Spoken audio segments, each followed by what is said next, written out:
I think what was tough was not being able to talk to anyone because I don't think anyone understood what I was experiencing. वही सबसे बड़ी problem है कि we don't want to talk about mental health. आज हम एक ऐसे topic पर बात करने वाले हैं जिसे हमारी सोसाइटी समझने और एक्सेप्ट करने में आज भी कतराती है। सोशल मीडिया और टेक्नोलॉजी का जितना चाहे एडवांसमेंट हो गया हो, लेकिन हम मेंटल हेल्थ इश्यूज को आज भी पागलपन का दर्जा देते हैं। ये कोई पागलपन नहीं है, दिस इज नॉर्मल। जो आपको भी होता होगा, मुझे भी होता है। आपके लिए वो छोटी सी बात है, पर हो सकता है उस कंसर्न पर्सन के लिए वो छोटी बात नहीं है। ओसीडी है क्या?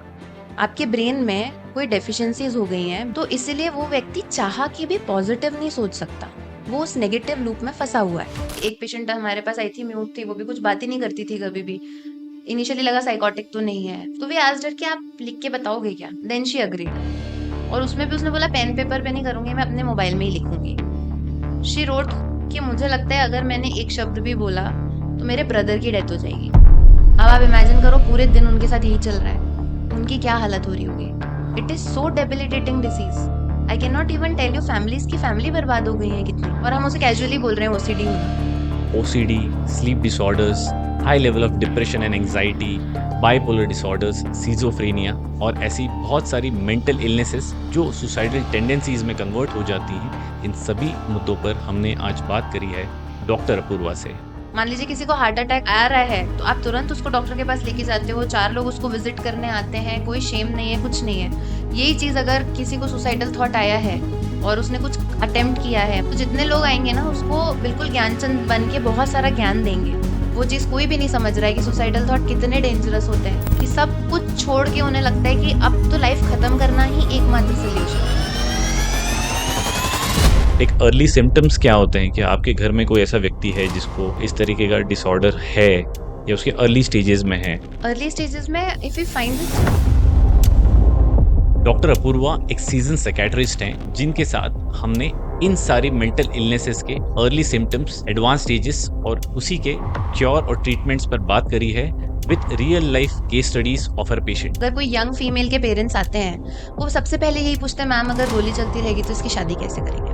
बट अगर मैं बोलूं, जो शॉकिंग है, 80% हमने दीपिका पदुकोण को देखा going through mental issues. Honey Singh coated that he faced a bipolar disorder. मैं एक इतने इन डेप्थ गया हुआ इतना खराब केस हूँ बाइपोलर डिसऑर्डर का, और एक मेंटल पेशेंट हूँ मैं आज भी। किसी सड़क पे देखते ना पागल चल रहे होते हैं, वो वहां तक मेरा स्टेट पहुंच गया था। वेरी सैड रियलिटी की even doctors doesn't know much about the mental health. डॉक्टरों को नहीं समझ में आ रहा, तो हम लोगों को कैसे समझ में? एंड रिमेंबर वन थिंग, दुनिया चाहे कितनी भी टेक्नोलॉजिकली एडवांस्ड हो जाए, आपकी मेंटल हेल्थ का ख्याल आप ही रख सकते हैं। तो इस पॉडकास्ट को पूरा सुनिए और आपकी और आपके लव्ड वंस की मेंटल हेल्थ को प्रायोरिटी दीजिए। Apurva, welcome on the show. And to start off, एक ये ऐसा टॉपिक है जो हम लोग ने पहले डिस्कस नहीं किया है। जनरली हम लोग पॉडकास्ट पे बिजनेस के बारे में बात करते हैं, हम लोग क्रिएटिविटी के डिस्कशन करते हैं, जनरल मेडिसिन हम लोग बात करते हैं around heart and all. Right. But mental health मुझे लगता है बहुत ही इम्पोर्टेंट एक ऐसा टॉपिक है हम सबकी लाइफ में, और उससे जुड़ी जो बहुत क्रिटिकल इश्यूज होते हैं जो साइकियाट्री में हैंडल किया जाता है। राइट। तो टू स्टार्ट विथ, पहले हम लोग लेट्स डिबंक सम मिथ्स कि कोई ऐसी गलत धारणाएं हैं या एजम्पशंस है सोसाइटी में साइकियाट्री की ब्रांच को लेके या फील्ड को लेके। उससे हम आज शुरुआत करते हैं डिस्कशन की। जी बिल्कुल, जैसे आपने बोला कि इसके बारे में बात ही बहुत कम होती है। वही सबसे बड़ी प्रॉब्लम है कि we don't want to talk about mental health. हमें लगता है ये हम बहुत इजीली, ये तो हम ठीक कर सकते हैं। जबकि हमारे हाथों में है। हाँ, ये सब हमारे हाथों में है, और हम जिम चले जाएंगे, हम मोटिवेशनल गुरुज को सुन लेंगे, हम्म, तो सब ठीक हो जाएगा। हाँ, ये बहुत पार्टी होता कर लेंगे, ठीक हो जाएगा। But this is not so. Psychiatry is mainly your brain and mind, है। Which is a combined thing. मान लो आप ब्रेन की बात कर रहे हैं, माइंड माइंड सॉफ्टवेयर है सॉफ्टवेयर है, एंड ब्रेन ब्रेन हार्डवेयर है। हार्डवेयर है। तो हार्डवेयर के लिए तो हम लोग बहुत इजीली न्यूरोलॉजिस्ट को कर लेते हैं कंसल्ट कर अप्रोच। लेते हैं, बट जैसे ही करेक्ट। साइकेट्री की बात आती है, जो सबसे बड़ा मिथ है कि कहीं मैं पागलपन की निशानी तो नहीं है ये। ये सबसे बड़ा मिथ है। बट आपको आश्चर्य होगा कि मेरी ओपीडी में ज़्यादातर लैंड अप करने वाले लोगों को कोई मेजर इलनेस नहीं होती है। वो ज़्यादातर स्ट्रेस, एंग्जायटी या डिप्रेशन से जूझ रहे होते हैं। ओवर ऑफ ऑल दिस हाँ, हाँ, चीजें जो हैं, हाँ, स्ट्रेस वगैरह। एग्ज़ैक्टली। तो ये कोई पागलपन नहीं है, दिस इज़ नॉर्मल, जो आपको भी होता होगा, मुझे भी होता है। कई बार ज़्यादा सीवियर हो जाता है, तो हमें इस तरीके के लक्षण आने लगते हैं, which is very normal to talk about, which is very normal to seek help also. तो ये एक बहुत बड़ा मिथ है। सेकेंडली साइकियाट्रिस्ट को लेके एक बहुत बड़ा मिथ है कि ये आपको कुछ नशीली दवाएँ देंगे, जिससे पेशेंट सोता रहेगा दिन भर और उसको कुछ बहुत हार्मफुल साइड इफ़ेक्ट्स होंगे फ्यूचर में और ये कभी छूटने नहीं वाली हैं। जबकि this is not true. Treatment कोई एक ऐसा टेलर बेस्ड फॉर्मूला नहीं है कि फिक्स मैंने नहीं एक होता है फिक्स कर हर दिया है, पेशेंट के सबको लिए। आएँगे, सबको एक ही चीज़ लिख के दे दूँगी। ऐसा नहीं है। आपके सिम्पटम के हिसाब से, आपकी इलनेस के हिसाब से डिसाइड होता है कि आपको कौन-सी मेडिसिन चलेगी, कितने वक़्त तक चलेगी। And this is all scientific guidelines हैं। मतलब हमारे यहाँ की इंडियन गाइडलाइंस भी हैं, फॉरेन की गाइडलाइंस भी हैं और उसपे कंटीन्यूअस रिसर्च हो रही है कि कितने समय तक देना है। मान लीजिए अगर मेरे पास फर्स्ट एपिसोड डिप्रेशन आया, तो वो 6 मंथ्स तक चलने वाला है। 6 मंथ्स तक चलने वाला है अगर पेशेंट कंप्लायंट रहा तो। हम्म, अगर फिर उसके बाद देखना पड़ेगा कितना कम करने पे कितने सिम्पटम्स कम हुए हैं और मैक्सिमम लोगों की छूट जाती है। बट जो लोग नॉन कंप्लायंट रहते हैं उनके साथ थोड़ा-सा प्रॉब्लम आता है। प्रॉब्लम होता है। हाँ जी, ये सेकंड है कि दवाइयाँ देंगे और बहुत हार्मफुल है। थर्ड अगर मैं बात करूँ तो जो हमारे आस-पास के लोग बहुत ज्ञान देते रहते हैं सबको कि अरे तुम इतने वीक क्यों हो रहे हो? थोड़ा-सा मोटिवेशन बढ़ाओ। देखो उसके साथ तो इतना बुरा हुआ, उसको तो कुछ नहीं हो रहा, तुम ही वो क्यों बड़ा रोते स्ट्रांग है। रहते हो? तुम स्ट्रॉन्ग बनो। तो मेंटल हेल्थ इलनेस होने का मतलब ये नहीं है कि सामने वाला वीक है। ये उतना ही नॉर्मल है जितना कि डायबिटीज़ या अस्थमा है। बस ये है कि ये ब्रेन के लेवल पे चल रहा है। आपके ब्रेन में कोई डेफिशिएंसीज़ हो गई हैं, ब्रेन सर्किट्स में प्रॉब्लम हो गया है, तो इसीलिए वो व्यक्ति चाह के भी पॉज़िटिव नहीं सोच सकता। वो उस नेगेटिव लूप में फँसा हुआ है। अब आप उसे रोज़ बोलते रहोगे कि तू ऐसा क्यों कर रहा है? तू ऐसा क्यों। अब आपने उसको एक गिल्ट भी दे दिया साथ में। अब वो इस गिल्ट के साथ भी रह रहा है, शायद मैं बहुत वीक हूँ, मेरे बस का नहीं है। अब जब एक्सट्रीम होगा तो उसको सुसाइडल थॉट्स आने लग जाएँगे, यार बाकी सब तो इतना बढ़िया कर रहे हैं लाइफ में, पर मैं इतनी छोटी-सी बात पे रो रहा हूँ। आपके लिए वो छोटी-सी बात है, पर हो सकता है उस कंसर्न्ड पर्सन के लिए वो छोटी बात नहीं है। सबकॉन्शियसली हाँ, सोचते वो जा रहा है उस सोच पे। रहा है, वो अपने उस गिल्ट में भी गया। अब एक्सट्रीम लेवल पे सुसाइडल थॉट्स आने लग गए। अब मैक्सिमम टाइम ऐसा होता है कि फिर बाद में लोग बोलते हैं समझ में ही नहीं आया हमें तो, ऐसा हो रहा था। Because you were not paying attention या you were not listening to him. आप अपना वर्डिक्ट उसे सुना रहे थे। जबकि हमें ये होना चाहिए कि हम उसे सुनें, उसके इमोशंस को वैलिडेट डायग्नोसिस करें। नहीं हो रहा है, हम तो सिर्फ सिम्टम देख के हाँ, बता रहे हैं उसको। एग्ज़ैक्टली। अगर आपको कुछ भी बिहेवियर में चेंज लग रहा है, तो यू कैन थिंक कि हाँ, कुछ हो सकता है, कुछ प्रॉब्लम हो। सुन तो लो। हमारे यहाँ लोग बहुत जल्दी जज करने लगते हैं कि वीकनेस है, ये है, वो है। And a very funny myth about psychiatrist that we can read minds. No, हाँ, actually we can not read minds. मैं आपको देख के नहीं पढ़ सकती हूँ कि क्या है। इट इज़ जस्ट लाइक कि हम कम्युनिकेट करेंगे, आपकी लाइफ और सर्कमस्टेंसेस के बारे में हिस्ट्री लेंगे, उससे क्या प्रॉब्लम है, क्या सिम्पटम्स हैं, उससे डायग्नोसिस रीच करने की कोशिश करते हैं। It is not about mind reading reading and all. People's mind. We are okay. Not psychic, it is just about the communication. It's a sad thing, पर हम लोग और हाल ही में एक स्पेशली एबल्ड लोगों पे फिल्म भी आई है, सितारे ज़मीं पर। जी, जी, जिनमें भी बहुत सारे ऐसे बच्चे होते हैं स्पेशली एबल्ड में, जो कि एक बहुत परमानेंट ऐसे सिचुएशन में आ जाते हैं बायोलॉजिकली, बिल्कुल, जो वो ट्रीट नहीं हो सकती है, पार्शियली ट्रीट होती है और वो उसी से अपनी ज़िंदगी बिताते हैं। बिल्कुल। तो हम जनरली आम भाषा में इनको पागल बोलते हैं कि भाई ये पागल है, हुँ, केमिकल लोचा है ब्रेन में, हाँ जी। हर बार कभी गुस्सा आ जाता है, कभी कुछ ऐसा हो जाता है। तो इसको एक क्लासिफिकेशन कैसे करते हैं आप लोग कि ये पागल है, मतलब मेंटली डिसऑर्डर है, और maybe some other correct word for it, hmm, या इसको पार्शियल इशू है कुछ विच कैन बी ट्रीटेबल। पहले तो अब मैंने ये वर्ड बोलना ही छोड़ दिया है, पागल वाला या क्रेज़ी वाला या मैड वाला, बिकॉज़ ये कोई जानबूझ के नहीं कर रहा है। If you have seen the movie सितारे ज़मीं पर also, very beautifully made. It is just mere difference of 1 chromosome. मान लीजिए मेरे अंदर ही एक एक्स क्रोमोसोम ज़्यादा हो गया होता, तो शायद मैं भी नॉर्मल नहीं होती। तो we don't have any right, humanity basis पे अगर हम उन्हें पागल बोलेंगे एंड उन्हें बहुत सारे लोगों में इतनी समझ होती है कि लोग उनकी मॉकरी कर रहे हैं। तो ऑलरेडी बाय गॉड्स ग्रेस और यूनिवर्स के उससे उनको ये एक डिसेबिलिटी मिली हुई है एंड हम्म, हम उसके ऊपर एक सुपर इम्पोज कर रहे हैं पागल बोल के, तो वो एक अलग एक स्टिग्मा क्रिएट करता है।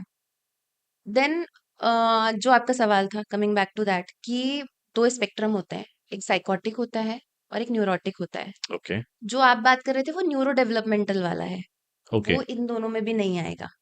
हाँ दैट इज न्यूरो डेवलपमेंटल, कि बचपन से ही प्रॉब्लम लेके ही पैदा हुआ है बायोलॉजिकल बच्चा। कुछ हाँ जी, डिसऑर्डर ब्रेन में या हाँ इसमें जी, है। या तो during the birth oxygen supply नहीं हुआ हम्म जब बर्थ दे रही थी मॉम, या जेनेटिक प्रिडिस्पोजिशन था, या कुछ केमिकल क्रोमोसोम का वो था, तो वो न्यूरो डेवलपमेंटल डिसऑर्डर्स में आते हैं। ओके अब ब्रॉडली अगर साइकियाट्री की बात करें तो they are psychotic disorders and neurotic disorders. Psychotic disorders में मोस्टली जो हम पागलपन बोलते हैं या क्रेजी बिहेवियर वाला बोलते हैं, वो वाले डिसऑर्डर्स आते हैं, जिसमें ओके स्किज़ोफ्रेनिया, बाइपोलर, ये सारे डिसऑर्डर्स आते हैं बड़े-बड़े। उसमें हमें बिहेवियर थोड़ा-सा अल्टर्ड मिलता है पेशेंट का। हम्म लाइक कि वो अपने अकेले में बैठ के बात कर रहे हैं, या अचानक से गुस्सा करने लग गए, वायलेंट हो गए, या कुछ अजीबो-गरीबे हरकत कर रहे हैं, कहीं पे भी घूमने निकल निकल गए हैं, उन्हें पता ही नहीं है। तो ये एक्चुअली वो जानबूझ के नहीं कर रहे होते हैं। उनके मिड ब्रेन में डोपामाइन का एक्सेस रिलीज होने लग जाता है। हम्म ओके उस कारण से ये सिम्पटम्स आते हैं उनको। तो उसके लिए साइकोट्रोपिक्स बनी हुई हैं कि हम उस डोपामाइन को कंट्रोल करके वो सिम्पटम्स को दबा सकते हैं। बट इतनी अवेयरनेस नहीं है हमारे यहाँ कि हम उस चीज़ का ट्रीटमेंट इनिशियल स्टेजेस में लें। मैक्सिमम टाइम ऐसा होता है कि लोग बहुत क्रोनिक करने के बाद डिसीज को लैंड अप करते हैं। तो अब रियलाइजेशन ही नहीं आता है उस रियलाइजेशन लेवल नहीं तक। आता है कि ये भी कोई इलनेस हो सकती है। हम्म बहुत बार पेशेंट आके बोलते हैं 5-6 महीने से अकेले कमरे में बैठ के ये अपने आप से बातें कर रही थी। अब अकेले में बैठे बातें कर रही थी तो उनको लग रहा है कि शायद ये किसी किसी भी रीज़न के कारण ऐसा कर रही है। जबकि उसको अनचाही और कोई दिख नहीं रहा है लेकिन उसको आवाज़ें सुनाई दे रही है। मान लीजिए मेरे ऊपर कोई कमेंट कर रहा है कि ये अपूर्वा ऐसे बैठी है, ऐसे पैर रखा है इसने। अब मुझे वो आवाज़ आ रही है तो आप मुझसे क्या पूछ रहे हैं, क्या बात कर रहे हैं, मेरा ध्यान ही नहीं है। तो मेरा बिहेवियर आपको आप अजीब-सा आपकी दुनिया में लगेगा, हो। मैं अपनी दुनिया में हूँ, तो आपको मैं पागल जैसी लगूँगी। जबकि हो तो वैसे ही रहा है ना, जैसे डायबिटीज़ में मान लीजिए किसी की बॉडी में पैनक्रियाज़ इंसुलिन सिक्रीट नहीं कर रहा, करेक्ट है ना? तो उसकी बॉडी में ब्लड ग्लूकोज़ लेवल्स मेंटेन नहीं होते, तो वो जाके एंटी डायबिटिक मेडिकेशन चालू करता है और वो ठीक रहता है। बट अब यहाँ पे ब्रेन में लोचा हुआ है, लेकिन उसका ट्रीटमेंट लेने के लिए लोग तैयार नहीं है कि या तो वो एक्सेप्टेंस ही नहीं है कि ये फर्स्ट तो कोई अवेयरनेस नहीं है सर। इशू है। हाँ, अवेयरनेस ही नहीं है सबसे बड़ी चीज़ तो। Hmm like I worked in periphery for around 2 years. Hmm हमारे यहाँ अवेयरनेस नील है, रिसोर्सेज नील हैं, and the stigma created by the society is so powerful कि आपको देखते से पागल बोल देंगे।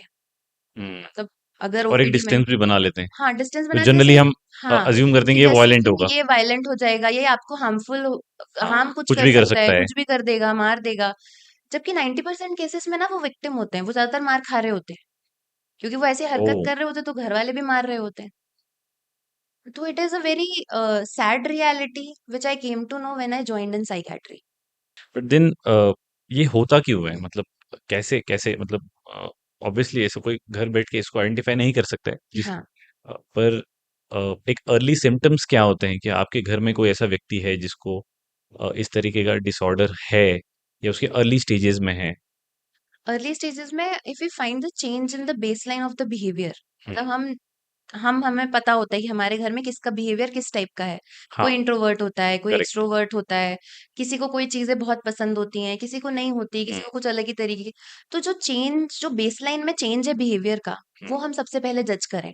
हम्म, अगर आपको लगे कि अपूर्वा इज़ क्लियर नॉट रह रहा है। बीइंग हरसेल्फ, हम्म, ये अपने जैसी खुद के जैसा बिहेव नहीं कर रही है, that is the first sign. Then second sign हम स्लीप पे देख सकते हैं, सो रहे हैं, खा रहे हैं, प्रॉपर्ली बात कर रहे हैं कि नहीं कर रहे हैं, सोशलाइज कर पा रहे हैं कि नहीं कर पा रहे पहले जैसा। हम्म, तो ये कुछ अर्ली साइंस हम कैच कर सकते हैं कि बिहेवियर में चेंज आ रहा है, मतलब कुछ गड़बड़ हो सकती है। ओके एंड जेनेटिक प्रीडिस्पोजिशन भी इन इलनेस का बहुत होता है। अगर फैमिली में रन कर रही हैं हम्म तो चांसेस बढ़ चांसेस जाते है। हैं। हाँ जी, इसको जेनेटिक प्रीडिस्पोजिशन बोलते हैं। कॉन्जेनिटल वगैरह होने का भी चांसेस होता है इसमें? नहीं। I didn't got you sir. Congenital um, disposition मतलब होता है कि भाई माँ हाँ, को है तो हाँ, हाँ, बिल्कुल होता है। हो उसके सकता है। अलग-अलग डिसीज़ के अलग-अलग परसेंटेजेस हैं, तो हम्म उसको फैमिली हिस्ट्री बोलते हैं। हम्म कि फैमिली हिस्ट्री अगर रही है योर ब्लड रिलेटिव्स में, मदर हम्म के साइड, फादर के साइड, किसी के भी साइड रही हो, तो वो एक आपका वल्नरेबिलिटी फैक्टर हो जाता है। प्लस अगर कोई स्ट्रेसफुल कंडीशंस आई, तो वो एनवायरमेंटल फैक्टर हो गई, तो वल्नरेबिलिटी बढ़ गई। ओके। हम लोग अभी बात कर रहे हैं which are most of psychotic में फॉल करता है ये। हाँ जी, ये साइकोटिक में फॉल करता है। नॉर्मली हम लोग जब बात करते हैं हम बोलते हैं बहुत उदास रहता है, बहुत सैड है। Hmm. So how do you differentiate कि बहुत ज़्यादा सैड होना एंड क्लिनिकली डिप्रेशन में जाना या क्लिनिकली डिप्रेस्ड होना, ये हाउ डू यू बाइफरकेट? देखिए, सैडनेस एक नॉर्मल इमोशन है। हम्म। मतलब कुछ लाइफ में बुरा होगा, कोई फाइनेंशियल लॉस हुआ, कोई रिलेशनशिप ब्रेक हुआ, फैमिली में किसी की डेथ हो गई, तो सैडनेस फील करना is a very normal emotion, just everybody go through. ये नॉर्मल है, वो फील करना ही चाहिए। बट विथ टाइम ये धीरे धीरे कम हो जाता है हम्म। और आप अपनी लाइफ में नॉर्मली सब चीजों को एंजॉय भी करने लगते हो, आपका सब कुछ नॉर्मल हो जैसे जाता इंडिया वर्ल्ड कप हार गई तो थोड़े दिन है। लगेगा। हाँ, मान लीजिए 1 हफ्ता लग गया मैक्सिमम। करेक्ट। बट सैडनेस है कि आपकी जो सैडनेस है वो 2 हफ्ते या 2 हफ्ते से ज्यादा चल रही है, चलते जा रही है। You lost interest in which you were having in previously, कि आपको प्रीवियसली उन चीजों में बहुत इंटरेस्ट था, but suddenly you are not having any interest in those also. ये दो तो मुख्य लक्षण है जो 2 हफ्ते या 2 हफ्ते से ज्यादा चल सकते हैं। धीरे धीरे एनर्जी कम हो जाती है, लैक ऑफ कंसंट्रेशन, आपको डिफिकल्टी होने लगती है कि मैंने उस समय क्या बोला था, आज क्या बोला था, जो आजकल यंगस्टर्स बहुत बोलते हैं, मैं आजकल फॉगी भूल जाता थिंकिंग, हूँ, मैं हाँ, भूल जाता भूल हूँ, जाता मुझे याद नहीं है मैंने ऐसा बोला था। प्लस आपकी स्लीप और एपेटाइट डिस्टर्ब होती है। मैंने डिस्टर्ब इसलिए बोला कि नींद या तो बहुत ज्यादा भी आ सकती है, बहुत कम भी हो सकती है। हूँ। एपेटाइट ज्यादा भी हो सकती है, कम भी हो भी हो सकती है। सकती एक्सट्रीम लेवल्स पे आपकी सुसाइडल थॉट्स आना, एकदम होपलेस, वर्थलेस और हेल्पलेस लगना कि अब मेरा कुछ हो ही नहीं सकता, इस जीवन का कोई मतलब ही नहीं है। तो अगर मैं एकदम ऐसे बार ग्राफ के हिसाब से बोलूं तो सैडनेस धीरे धीरे कम हो जाता है, डिप्रेशन धीरे धीरे गहरा होते जाता है। तो सैडनेस डिप्रेशन को एक साथ बोलना ही एक डिसरिस्पेक्ट है जो लोग डिप्रेशन से गुजर रहे हैं, है। Because it is a difficult situation to deal with. अगर आप किसी को देखेंगे which is going through depression, it is a very difficult situation, and even the medication takes at least 2 weeks to work out, कि okay. उतना time तो minimum लगता है कि आपको 10-20% इम्प्रूवमेंट दिखने लगेगा, हम्म। along with lifestyle modifications, along with therapy। Only medicine won't help. हाँ, ओनली मेडिसिन वोंट हेल्प, आपको बहुत सारे अपने लाइफस्टाइल मॉडिफिकेशन करने पड़ते हैं। लाइक कि उनमें एक बहुत इनर्शिया आ जाता है कि सुबह उठने का मन ही नहीं कर रहा है। ये जैसे मैंने ओके। आपको बोला कि ये बोलने में बहुत आसान है, हम्म। लेकिन जो व्यक्ति लेटा हुआ है उसकी नींद खुल गई है, बट उसका मन ही नहीं करेगा कि मैं बेड बेड से उतरूं और आज जाके अपने काम करूं। तो बिल्कुल धक्का मारते रहते हैं वो अपने आप को। तो it is a difficult situation to deal are with. We seeing a lot of rise in such cases की डिप्रेशन के केसेस बहुत ज्यादा बढ़ रहे हैं और बहुत यंग एज पे बढ़ रहे हैं। बिल्कुल बढ़ तो रही हैं। अगर मैं डेटा के हिसाब से भी बताऊं आपको, नेशनल मेंटल हेल्थ सर्वे जो निम्हांस कंडक्ट करता हम्म। है, 15-16 में हुआ है, अब तो उससे भी ज्यादा ही हो गए होंगे। 1 in 5 को एक मेंटल डिसऑर्डर है, राइट। और 1 in 10 को common mental disorder like anxiety depression है। हम्म। बट अगर मैं बोलूं, जो शॉकिंग है, 80% ट्रीटमेंट गैप है। मतलब अगर 100 लोगों का है तो उसमें से सिर्फ 20 लोग हेल्प ले रहे हैं, 80 लोग साइलेंटली सफर कर रहे हैं, और ये ऐसा क्यों हो रहा है? Because of the stigma. कि मैं बताना नहीं चाह रहा कि मैं एंजाइटी या फर्स्ट, डिप्रेशन से गुजर रहा हूँ। एग्जैक्टली, फर्स्ट तो है स्टिग्मा, कि अगर मैंने बोला साइकेट्रिस्ट के पास या साइकोलॉजिस्ट के पास विजिट करना ही अपने आप में एक पागलपन की निशानी है, लोग मुझे लेबल कर देंगे कि ये तो पागलों के डॉक्टर के पास वहां है। उसने मुझे देख लिया कि मैं यहाँ विजिट करके आया। हाँ, even you will be shocked कि अगर पब्लिकली साइकेट्रिस्ट, अभी ऐसा नहीं है, अभी मेरे पेशेंट्स ऐसा नहीं करते हैं, लेकिन अगर स्टोरीज में पहले की भी देखूं, अपने सीनियर्स की भी देखूं, कि अगर आपको पब्लिकली कोई देख लेगा कि ये साइकेट्रिस्ट हो, मैं इसका पेशेंट हूँ, they won't greet you. Oh, okay. इतना हाँ। स्टिग्मा है सोसाइटी में कि अरे बाप रे, पता चल जाएगा अरे ये साइकेट्रिस्ट से मिल रहा था, मतलब जरूर इनके पास ट्रीटमेंट के लिए गया होगा। अदरवाइज नॉर्मल दूसरी ब्रांचेस में है कि डॉक्टर दिख गया अगर पब्लिकली तो दौड़ के जाएंगे कि अरे ओपनली सर मैं भी बताते हैं, यहाँ पे हाँ हूँ, मैं आप तो यहाँ ये पे डॉक्टर आए। से ट्रीटमेंट ले रहा हूँ इस चीज का। एग्जैक्टली एग्जैक्टली, पर साइकेट्रिस्ट से छुपते हैं लोग कि अगर पब्लिकली दिख जाए तो they won't recognize you there. जबकि एक नॉर्मल बॉडीली डिसऑर्डर है वो भी। ये भी एक ह्यूमन चेंजेस है, एक्सपीरियंस है, करेक्ट ये भी करेक्ट। एक ह्यूमन एक्सपीरियंस है। ब्रेन भी आपकी बॉडी का पार्ट है, हम्म। जैसे हार्ट आपकी बॉडी का है, जबकि मोस्ट लिवर क्रिटिकल आपकी है। पार्ट है। मोस्ट क्रिटिकल है एक्चुअली। सब कुछ कंट्रोल माइंड कंट्रोल्ड है। के थ्रू ही हो रहा है। अगर मैं हाथ ऐसा रख रही हूँ, मैं बोल कैसे रही हूँ, सब कुछ वहीं से कंट्रोल हो रहा है, सारे रिफ्लेक्सेस वहीं से आ रहे हैं। बट उस में प्रॉब्लम है तो एक स्टिग्मा है सोसाइटी का। दूसरा है कि सिम्टम्स बहुत धीरे धीरे भी डेवलप होते हैं। मान लीजिए कि समझ ही नहीं आता है। सैडनेस से शुरू हुआ, उसको लगा कि शायद मैं ज़्यादा सोच रहा हूँ, सोच रही हूँ। मैं सोचना बंद करता हूँ। आज से मैंने योगा क्लास जॉइन कर ली, आज से मैंने मेडिटेशंस जॉइन कर लिए। Plus there are very misleading factors on the Instagram, social media. Like कोई आके जिस सिर्फ ऐसे बोल देते हैं कि एक दवा रहित निदान है, आप मेरी एक वर्कशॉप अटेंड कर लो, हम्म। आप मेरी सिर्फ एक ट्रिक को फॉलो कर लो और आप ठीक हो जाओगे। 4 दिन में आपको रिजल्ट दिखेगा। हाँ, अब वो व्यक्ति 4 महीने से प्रॉब्लम में है, आप उसको 4 दिन में कैसे ठीक कर सकते हैं? Healing is a slow process. 2 दिन में ठीक नहीं हो सकता किसी ये भी हमको तरीके एक्सेप्ट से। करना पड़ेगा पहले। एक्सेप्ट करना पड़ेगा। ब्रेन सर्किट्स एकदम से वापस से नॉर्मलाइज नहीं हो जाएंगे, जो आपकी इतनी प्रॉब्लम पहले से चल रही हैं, या वो केमिकल्स एकदम से नहीं हो जाएंगे कि सेरोटोनिन और डोपामिन 2 दिन में आपने बैलेंस कर दिया। तो ये मिसलीडिंग फैक्टर्स हैं। वो ये कोशिश कर रहे होते हैं कि अरे वो हमने ऐड देखा था। मेरे बहुत सारे पेशेंट्स बोलते हैं कि मैम अभी तो हमने ना उस पे ऐड देखे थे, तो उन्होंने बोला कि बस वो एक ट्रिक फॉलो करनी थी, वर्कशॉप अटेंड करनी थी, उसके बाद तो हम ठीक हो जाएंगे। पर उसके बाद कुछ नहीं हुआ। तो ये भी एक बहुत बड़ा फैक्टर है कि बहुत कि सारे ये लोग अपना। रियलाइज़ेशन है उनको हाँ, कि भाई ठीक नहीं हुआ। ठीक नहीं, तभी तो मेरे यहाँ आए ना, वरना तो कौन आना चाहता है कि साइकियाट्रिस्ट के पास बाहर बैठने में उनको लगता है कि अरे कोई देखना ले कि यहाँ पे बैठे हुए हैं। बिकॉज स्टिग्मा है, उनकी भी गलती नहीं है। Even if I would have been in society there का प्लेस। स्ट्रक्चर ही वैसा है। एग्जैक्टली, अगर कोई यंग फीमेल के पेरेंट्स आते हैं, वो सबसे पहले यही पूछते हैं, मैम अगर गोली चलती रहेगी तो इसकी शादी कैसे करेंगे? बताना पड़ेगा क्या, कब तक चलने वाली है? तो स्टिग्मा तो है। वही थायराइड की गोली लेने में कोई प्रॉब्लम नहीं है, सुबह उठते से खाली पेट हर बंदा आराम से ले ले लेता है, लेता है। बीपी की भी ले लेता है, सबको बता भी देते हैं। पर काम वही हो रहा है कि बॉडी ऑर्गन के में ही कुछ डेफिशिएंसीज हैं या कुछ इम्बैलेंस हैं, बट थिंकिंग टोटली डिफरेंट है दोनों एस्पेक्ट में। किस तरह के पेशेंट्स जनरली आप एनकाउंटर करते हैं जब साइकोटिक इश्यूज़ लेके कोई आता है आपके पास? साइकोटिक इश्यूज मतलब दो, अगर मैं ब्रॉड बड़ी बड़ी बीमारियों के बारे में बात करूं, एक है स्किज़ोफ्रेनिया और दूसरा है बाइपोलर डिसऑर्डर। ओके। स्किज़ोफ्रेनिया में थॉट इमोशंस का बहुत डिसबैलेंस हो जाता है। पेशेंट प्रॉपरली सोच नहीं पा रहा होता है, उसकी सोच ही हैम्पर हो जाती है। जैसे हमारे ओके। उसमें फॉर्मल थॉट डिसऑर्डर्स बोलते हैं उसको, ओके। कि थॉट का फ्लो ही खराब हो गया है। अब वो किसी भी डायरेक्शन में जाता है, कभी टेंजेंशियलिटी होती है, हुँ। कभी सर्कमस्टेंशियलिटी हो जाती है, कभी पॉवर्टी ऑफ थॉट थॉट हो जाता है। इन सब का मतलब कि अपन मैथ्स में पढ़ते थे टेंजेंट, कि मैंने आपसे पूछा कि आपका नाम क्या है, आपने मुझे एक बार तो अपना नाम बता दिया, अब मैं आगे कुछ भी पूछूंगी तो आप मुझे शायद रिपीटेडली एक ही चीज बोलने वाले हो, या आप कुछ अलग ही आंसर दे दोगे, या मैं आपसे पूछ रही हूँ आप कुछ आंसर ही नहीं कर पा रहे हो, क्योंकि आपके थॉट फॉर्मेशन ही नहीं हो रहा, पावर्टी है वहां पे। हुँ। ये स्किज़ोफ्रेनिया का पार्ट है। उसके जो तो ये 2। एक्चुअली मतलब बहुत एक्सट्रीम होता है कि भाई आप जैसे आप बता रहे हैं कि मैं नाम पूछा, अब वो बता नहीं पा रहा है। तो ये एकदम एक्सट्रीम लेवल हो गया बिल्कुल कि एक्सट्रीम आई एम है। Not able to respond basic question बिल्कुल, आल्सो। बिल्कुल, बिल्कुल एक्सट्रीम है। पत्थर फेंकने लग जाते हैं, पत्थर बटोरने लग जाते हैं, इतना इस लेवल तक का हो जाता है।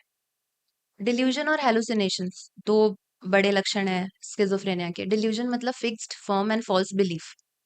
अगर मुझे ऐसा लगने लगा कि आज मेरे पीछे पुलिस पड़ी हुई है और आज तो मुझे पकड़ लिया और मैं मर सकता हूँ।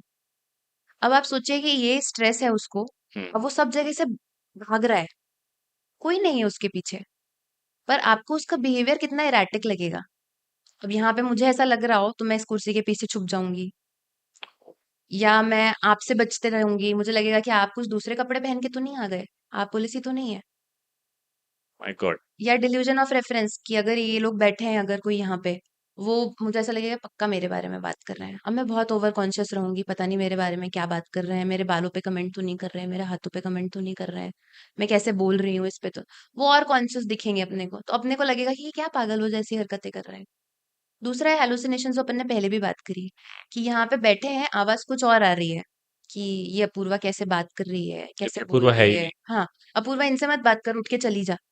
तो मैं उठ के चली जाऊंगी, आपको लगेगा ये किसको बुलाया मैंने शो पे, ये तो उठ के चली गई। हुँ, हुँ, हुँ।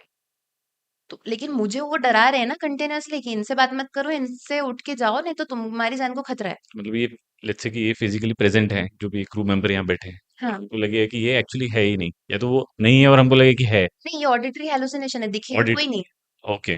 दिखेगा कोई नहीं, हाँ, लेकिन आवाज आ रही है, बिल्कुल क्लियर, जैसे आपको ओके। मेरी आ रही है, मुझे आपकी आ रही है, उतनी ही क्लियर है, उस किसी की जो है नहीं। जो है ओ नहीं। ओके। इसलिए इनको ऑडिटरी हेलुसिनेशंस बोला है। किसी को ऑल्फैक्टरी होते हैं, सुगंध आ रही है अजीब सी, हम्म। तो हर सेंसेस अच्छा, में हो नेजल सके। भी होता है उसमें? हाँ जी, हाँ जी, सारे ओके। सेंसेस में हो सकता है। विजुअल भी होते हैं, हम्म। लेकिन विजुअल का मोस्टली बोलते हैं कि पहले ऑर्गेनिक पार्ट होता है, कि मे बी कुछ ब्रेन में थक्का जम गया हो या स्ट्रोक आया हो, उस टाइम पे भी होता है, डिलीरियम में भी होता है। बट विजुअल हेलुसिनेशंस भी इधर फॉलो अप करते हैं कि मतलब ओके। यहाँ पे कोई नहीं है पर दिख भी रहा है बात करता हुआ। जैसे अल्कोहल की बात करें अपन सब्सटेंस में, उस टाइम पे होते हैं विजुअल हेलुसिनेशंस हाँ, हम लोग कि जनरली बोलते हैं हाँ, नॉर्मल कि कोई केस में दिख कि रहा है, कोई आ रहा दिख रहा है, है। या दीवार पे छोटे-छोटे जानवर चलते हुए दिख रहे हैं। वो हम्म। विजुअल हेलुसिनेशंस में फॉल डाउन करते हैं। इतना सब पढ़ने के बाद पता चलता है कि यार उनका बिहेवियर एब्नॉर्मल होना जायज़ है। अगर ब्रेन में इतना लोचा चल रहा है, उसको ऐसी चीज़ें हो रही है, तो वो अजीब ही तो बिहेव करेगा। नॉर्मल कैसे कैसे बिहेव बिहेव करेगा? करेगा? करेक्ट। जब इतना स्ट्रॉन्ग बिलीव बन गया है। इवन डिल्यूजन ऑफ लव भी होता है। मुझे लगने लगे विराट कोहली मुझसे प्यार करता है। अब मैं पूरे दिन उसको टीवी पे देखूँ एंड वो आपकी बात मानेंगे भी नहीं। आप कुछ भी बोल दो, मैं बोलूँगी कि ये कलर मैंने आज इसलिए पहना है क्योंकि सुबह टीवी में विराट कोहली ने इसी कलर का टी-शर्ट पहना था। उसने मुझे बोला है मैचिंग करने का। अच्छा, उसने बोला है मुझे मैचिंग करने का, ये भी एंड बोलते 2 हैं? Of my patients committed suicide because of this. क्योंकि उनका बिलीफ खत्म भी नहीं हुआ, इतना स्ट्रॉन्ग हो गया था। क्योंकि वही बहुत देर से लैंड अप करते हैं। तो it is actually a very bad situation, sad situation. जिनको भी ये होता है, बहुत ही बुरी सिचुएशंस में होता है। तो अगर स्टिग्मा ना हो और वो लोग जल्दी हेल्प लें, तो चीज़ें काफ़ी बेटर होती है। क्योंकि उतना डीपर इम्पैक्ट नहीं होगा आपके ब्रेन सर्किट लेवल्स पे। जितना ज़्यादा डीपर इम्पैक्ट होता है तो मान लीजिए आप 4 साल बाद लैंड अप करें, तो अब उम्मीद है मुझे ही पहले ही पता है कि 70% तक इम्प्रूवमेंट होगा हम्म। और वही आप 1-2 महीने में ही आ गए लेके, तो मुझे पता है कि 90 से 100% many people are doctors with these illnesses. Many people are doctor working properly क्योंकि उन्होंने अर्ली डायग्नोसिस किया, अर्ली इंटरवेंशन किया, उनकी रिकवरी फुल है। तो स्टिग्मा छोड़ के हमें आगे बढ़ना चाहिए। ताकि जिस भी कंसर्न को ये डेबिलिटेटिंग डिसीज हुई है, वो भी एक नॉर्मल लाइफ जी पाए। उसको भी क्योर मिले, वो भी वो टाइमली। भी वो भी नॉर्मल लाइफ जी पाए, उसको भी डिसेबिलिटी के साथ जीना ना पड़े और उसके ऊपर भी लेबल ना लगे। That is not a problem कि आप किसी को ना बताएँ, बिल्कुल ना बताएँ, बल्कि हम खुद ही बोलते हैं कि आप किसी को मत बताइए, आपको स्टिग्मेटाइज़ करेगी सोसाइटी। पर हेल्प तो लो, नॉर्मल लाइफ तो जियो, करेक्ट। अप्रोच तो आपको करना अप्रोच चाहिए। तो करिए। उसमें तो कोई हार्म ही नहीं है। वैसे भी साइकियाट्रिस्ट और पेशेंट के बीच में रूल होता है प्राइवेसी का। Until and unless patient gives me consent, I can not reveal any history about the patient. मैं कुछ बोल ही नहीं सकती उनके बारे में। जितना पेशेंट मुझे बताने का बोलेगा, मैं उतना ही बता सकती हूँ। अंटिल एंड अनलेस ऐसा कोई थॉट हो सुसाइडल वाला, वो मुझे फैमिली को इन्फॉर्म करना पड़ेगा। वो पहले ही पेशेंट को बता दिया जाता है कि आपकी और कोई हिस्ट्री नहीं रिवील की जाएगी, पर अगर ऐसा कोई थॉट है, तो वो हमें फैमिली को बताना ताकि एक पड़ेगा आपकी प्रोटेक्शन सुरक्षा के सर्कल लिए। बन जाएगा। हाँ, आपकी सुरक्षा के लिए कि आपकी मेडिसिन सुपरवाइज़ होंगी, आपको अकेला नहीं छोड़ा जाएगा। तो वो चीज़ें हैं। कभी कोई ऐसा केस आया है जो बहुत ही चैलेंजिंग रहा हो, पर आप एक उसको रिज़ॉल्यूशन तक लेके गए and the patient got cured finally? Okay, मैं रेसिडेंसी का बताऊँगी क्योंकि रेसिडेंसी में आप ऑलमोस्ट 24/7 अपने पेशेंट को देख रहे होते हो। Okay. And once you pass out तो फिर क्या होता है, थोड़ा-सा ऐसा हो जाता है कि आपके पास रेसिडेंट है या आपने एडमिट भी किया तो आप पूरे दिन नहीं देख रहे होते हो, आप 2 विज़िट लगाओगे या 3 विज़िट लगाओगे। करेक्ट। रेसिडेंसी में आपके पास काम है कि आप वार्ड ही देखोगे पूरे टाइम, आपके अंडर कोई एडमिट हुआ है तो आपको उसको देखना ही देखना देखना ही है। है। There was a patient, I was very new in the residency. I can not reveal much हाँ, history. Will keep the yes, confidentiality. She was a female. वो लैंड अप करी, एक डिसीज़ होती है कैटाटोनिया करके। Okay, catatonia. कैटेटोनिया उसमें she was refusing to eat. Negativism था, मतलब आप उसको कुछ भी कमांड दोगे वो फॉलो नहीं करेगी। हुँ। स्पीच आउटपुट निल था, म्यूटिज्म था ओके। एंड सबको लग रहा था कोमा में है। क्योंकि बोल ही नहीं पा रही है। हाँ, कुछ बोल ही नहीं रही, किसी भी तरीके का कोई रिस्पॉन्स नहीं है। तो पेरीफेरी में लोगों को लगा कोमा में है, उन्होंने हमारे इंस्टीट्यूट में रेफर किया। जब वो ईआर में लैंड अप करी तो first is like emergency residents देखते हैं, उसके बाद दे गिव द रेफरेंस कि इस तरफ का नहीं लग रहा है, साइकेट्री की तरफ का लग रहा है, तो let's call psychiatry. We went there and we diagnosed की कैटेटोनिया है। जो भी मेडिकेशन स्टार्ट करनी थी वो हमने स्टार्ट करी। With in 2 hours she at least started talking. उसने पहली बार बोला, ज़्यादा नहीं बोला, मुश्किल से 10 मिनट बात की होगी, बट उतनी हिस्ट्री में पता चला कि इन-लॉज़ ने उसको बर्न करने की कोशिश की थी। After that she ran away from there, came back to her father's house और उसके 2-3 दिन बाद से उसको ऐसे सिम्पटम्स स्टार्ट हो गए थे। ये भी उसने बहुत ब्रीफली बताया, उसके बाद वो वापस से कैटाटोनिया में ही जा रही थी, आ रही थी, थोड़ा-थोड़ा इम्प्रूवमेंट आ रहा था। Then there is a treatment modality in psychiatry ECT. इसी इसके बारे में भी बहुत मिथ्स हैं। ओके इलेक्ट्रिक कन्वल्सल थेरेपी जो बोलते हैं ना शॉट दे रहे हैं। हाँ शॉक देने हाँ जी, it is a very good treatment modality. Uh, उसको हमने 8 सेशंस दिए। ओके इस ट्रीटमेंट का हाँ जी, इस बात को अराउंड 8 साल हो गए हैं। That girl got married to another man oh wow who is not stigmatising mental health.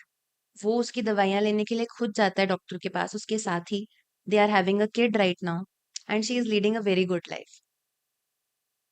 क्योंकि उसके फादर काफ़ी सपोर्टिव थे। जो उसके फादर थे वो उसको लेकर आए थे। दे वर सो पुअर कि he had to stop his anti diabetic medication कि मेरी दवा ना ही चले लेकिन मैं बच्चे की बच्चे के दवाई लिए करें चलाऊँगा। हाँ बट फाइनली सब सही हो गया। I thanks to still you and जो उनके प्रेजेंट लव्ड वंस हैं जो उतना केयर ले रहे एग्ज़ैक्टली, हैं exactly and the new husband हाँ he should be praised a lot कि उन्हें पता होने के बाद कि इसको मेंटल इलनेस है, उन्होंने रीमैरी किया और उसका अभी भी टेक केयर कर रहे हैं। जैसे एंड ही हिमसेल्फ सेज़ कि नॉर्मल है, अगर कोई और बीमारी भी होती तो हम ध्यान रखते। तो ऐसे लोगों की ज़रूरत है एक्चुअली सोसाइटी को, ये सोच बहुत जरूरी है बहुत ज़्यादा ज़रूरी है, जो कि एक पेरिफेरी में मिली है। हम्म, और अगर आप अभी अर्बन में बात करेंगे कि हम पढ़े-लिखों की बात करेंगे, तो पढ़े-लिखे आके सबसे पहले मेंटल बोलेंगे। अरे ये तो मेंटल है। हम्म, मतलब दोनों तरीके के एग्ज़ाम्पल्स हैं, लेकिन हमको ऐसा लगता है ना कि पढ़ने-लिखने के बाद लोग थोड़े सोफिस्टिकेटेड हो जाते हैं, हाँ वो इस थोड़ा-सा तरीके से सेंस हो जाता है, हाँ लेकिन नहीं बात नहीं, करेंगे इस नहीं, तरीके नहीं से करेंगे। वो आपके सामने उस बेचारे बंदे या बंदी को बोल देंगे ऐसे। वो ऑलरेडी परेशान है और आपने इस ये तरीके का मेंटल लग रहा लेबल है और दे दिया। ये पागल लग रहा और है जबकि वो मेंटल रहते भी नहीं है ज़्यादातर, उसको एंग्ज़ायटी हो रही होती है, पैनिक अटैक आ रहा होता है, वो तो मेंटल है भी नहीं। कैटाटोनिया तो एक्चुअली साइकोटिक डिसऑर्डर।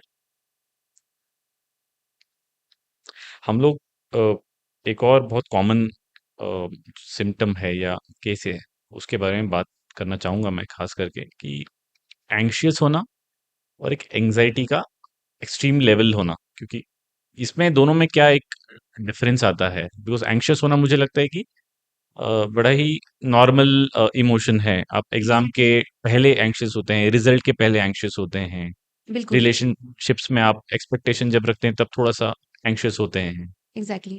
तो ये आपने एंग्ज़ियस बोला which is not normal emotion, जैसे अपन ने सैडनेस के बारे में बात हम्म करी। अब हम इसको एंग्ज़ायटी डिसऑर्डर बोलने लगते हैं। हम्म, डिसऑर्डर मतलब कि आपका सोशियो और ऑक्यूपेशनल फंक्शनिंग इम्पेयर होने लग गई। आपकी ओके डेली लाइफ हैम्पर होने लग गई। तब वो डिसऑर्डर के लेवल पे जाता है। मान लीजिए स्टेज पे जाके मुझे बोलना है, मुझे 2 मिनट के लिए एंग्ज़ायटी होगी, हम्म उसके पहले भी हो रही होगी 2-3 दिन पहले से। बहुत लोग हैं तो लेक पैर भी शिवर हाँ, होते सब हैं होते हैं। पर आप स्टेज पे गए, आप कॉन्फिडेंटली बोलने लग गए एंड बात वहीं खत्म हो गई। हम्म अब वो चीज़ ऐसी हो रही है कि आप कर ही नहीं पाए। आप वहीं पे फंबल करे, आपको वापस उतरना ही पड़ गया। आप नहीं बोल पाए। इसके साथ आपकी सोशियो ऑक्यूपेशनल बोला मैंने। मुझे इतनी एंग्ज़ायटी हो रही है कि मैं आपसे प्रॉपर्ली बात ही नहीं कर पा रही हूँ। मेरे रिलेशनशिप्स खराब हो रहे हैं। उस इवेंट के बाद एग्ज़ैक्टली। हाँ हाँ उस इवेंट नहीं, मैं मेरे को एंग्ज़ायटी है।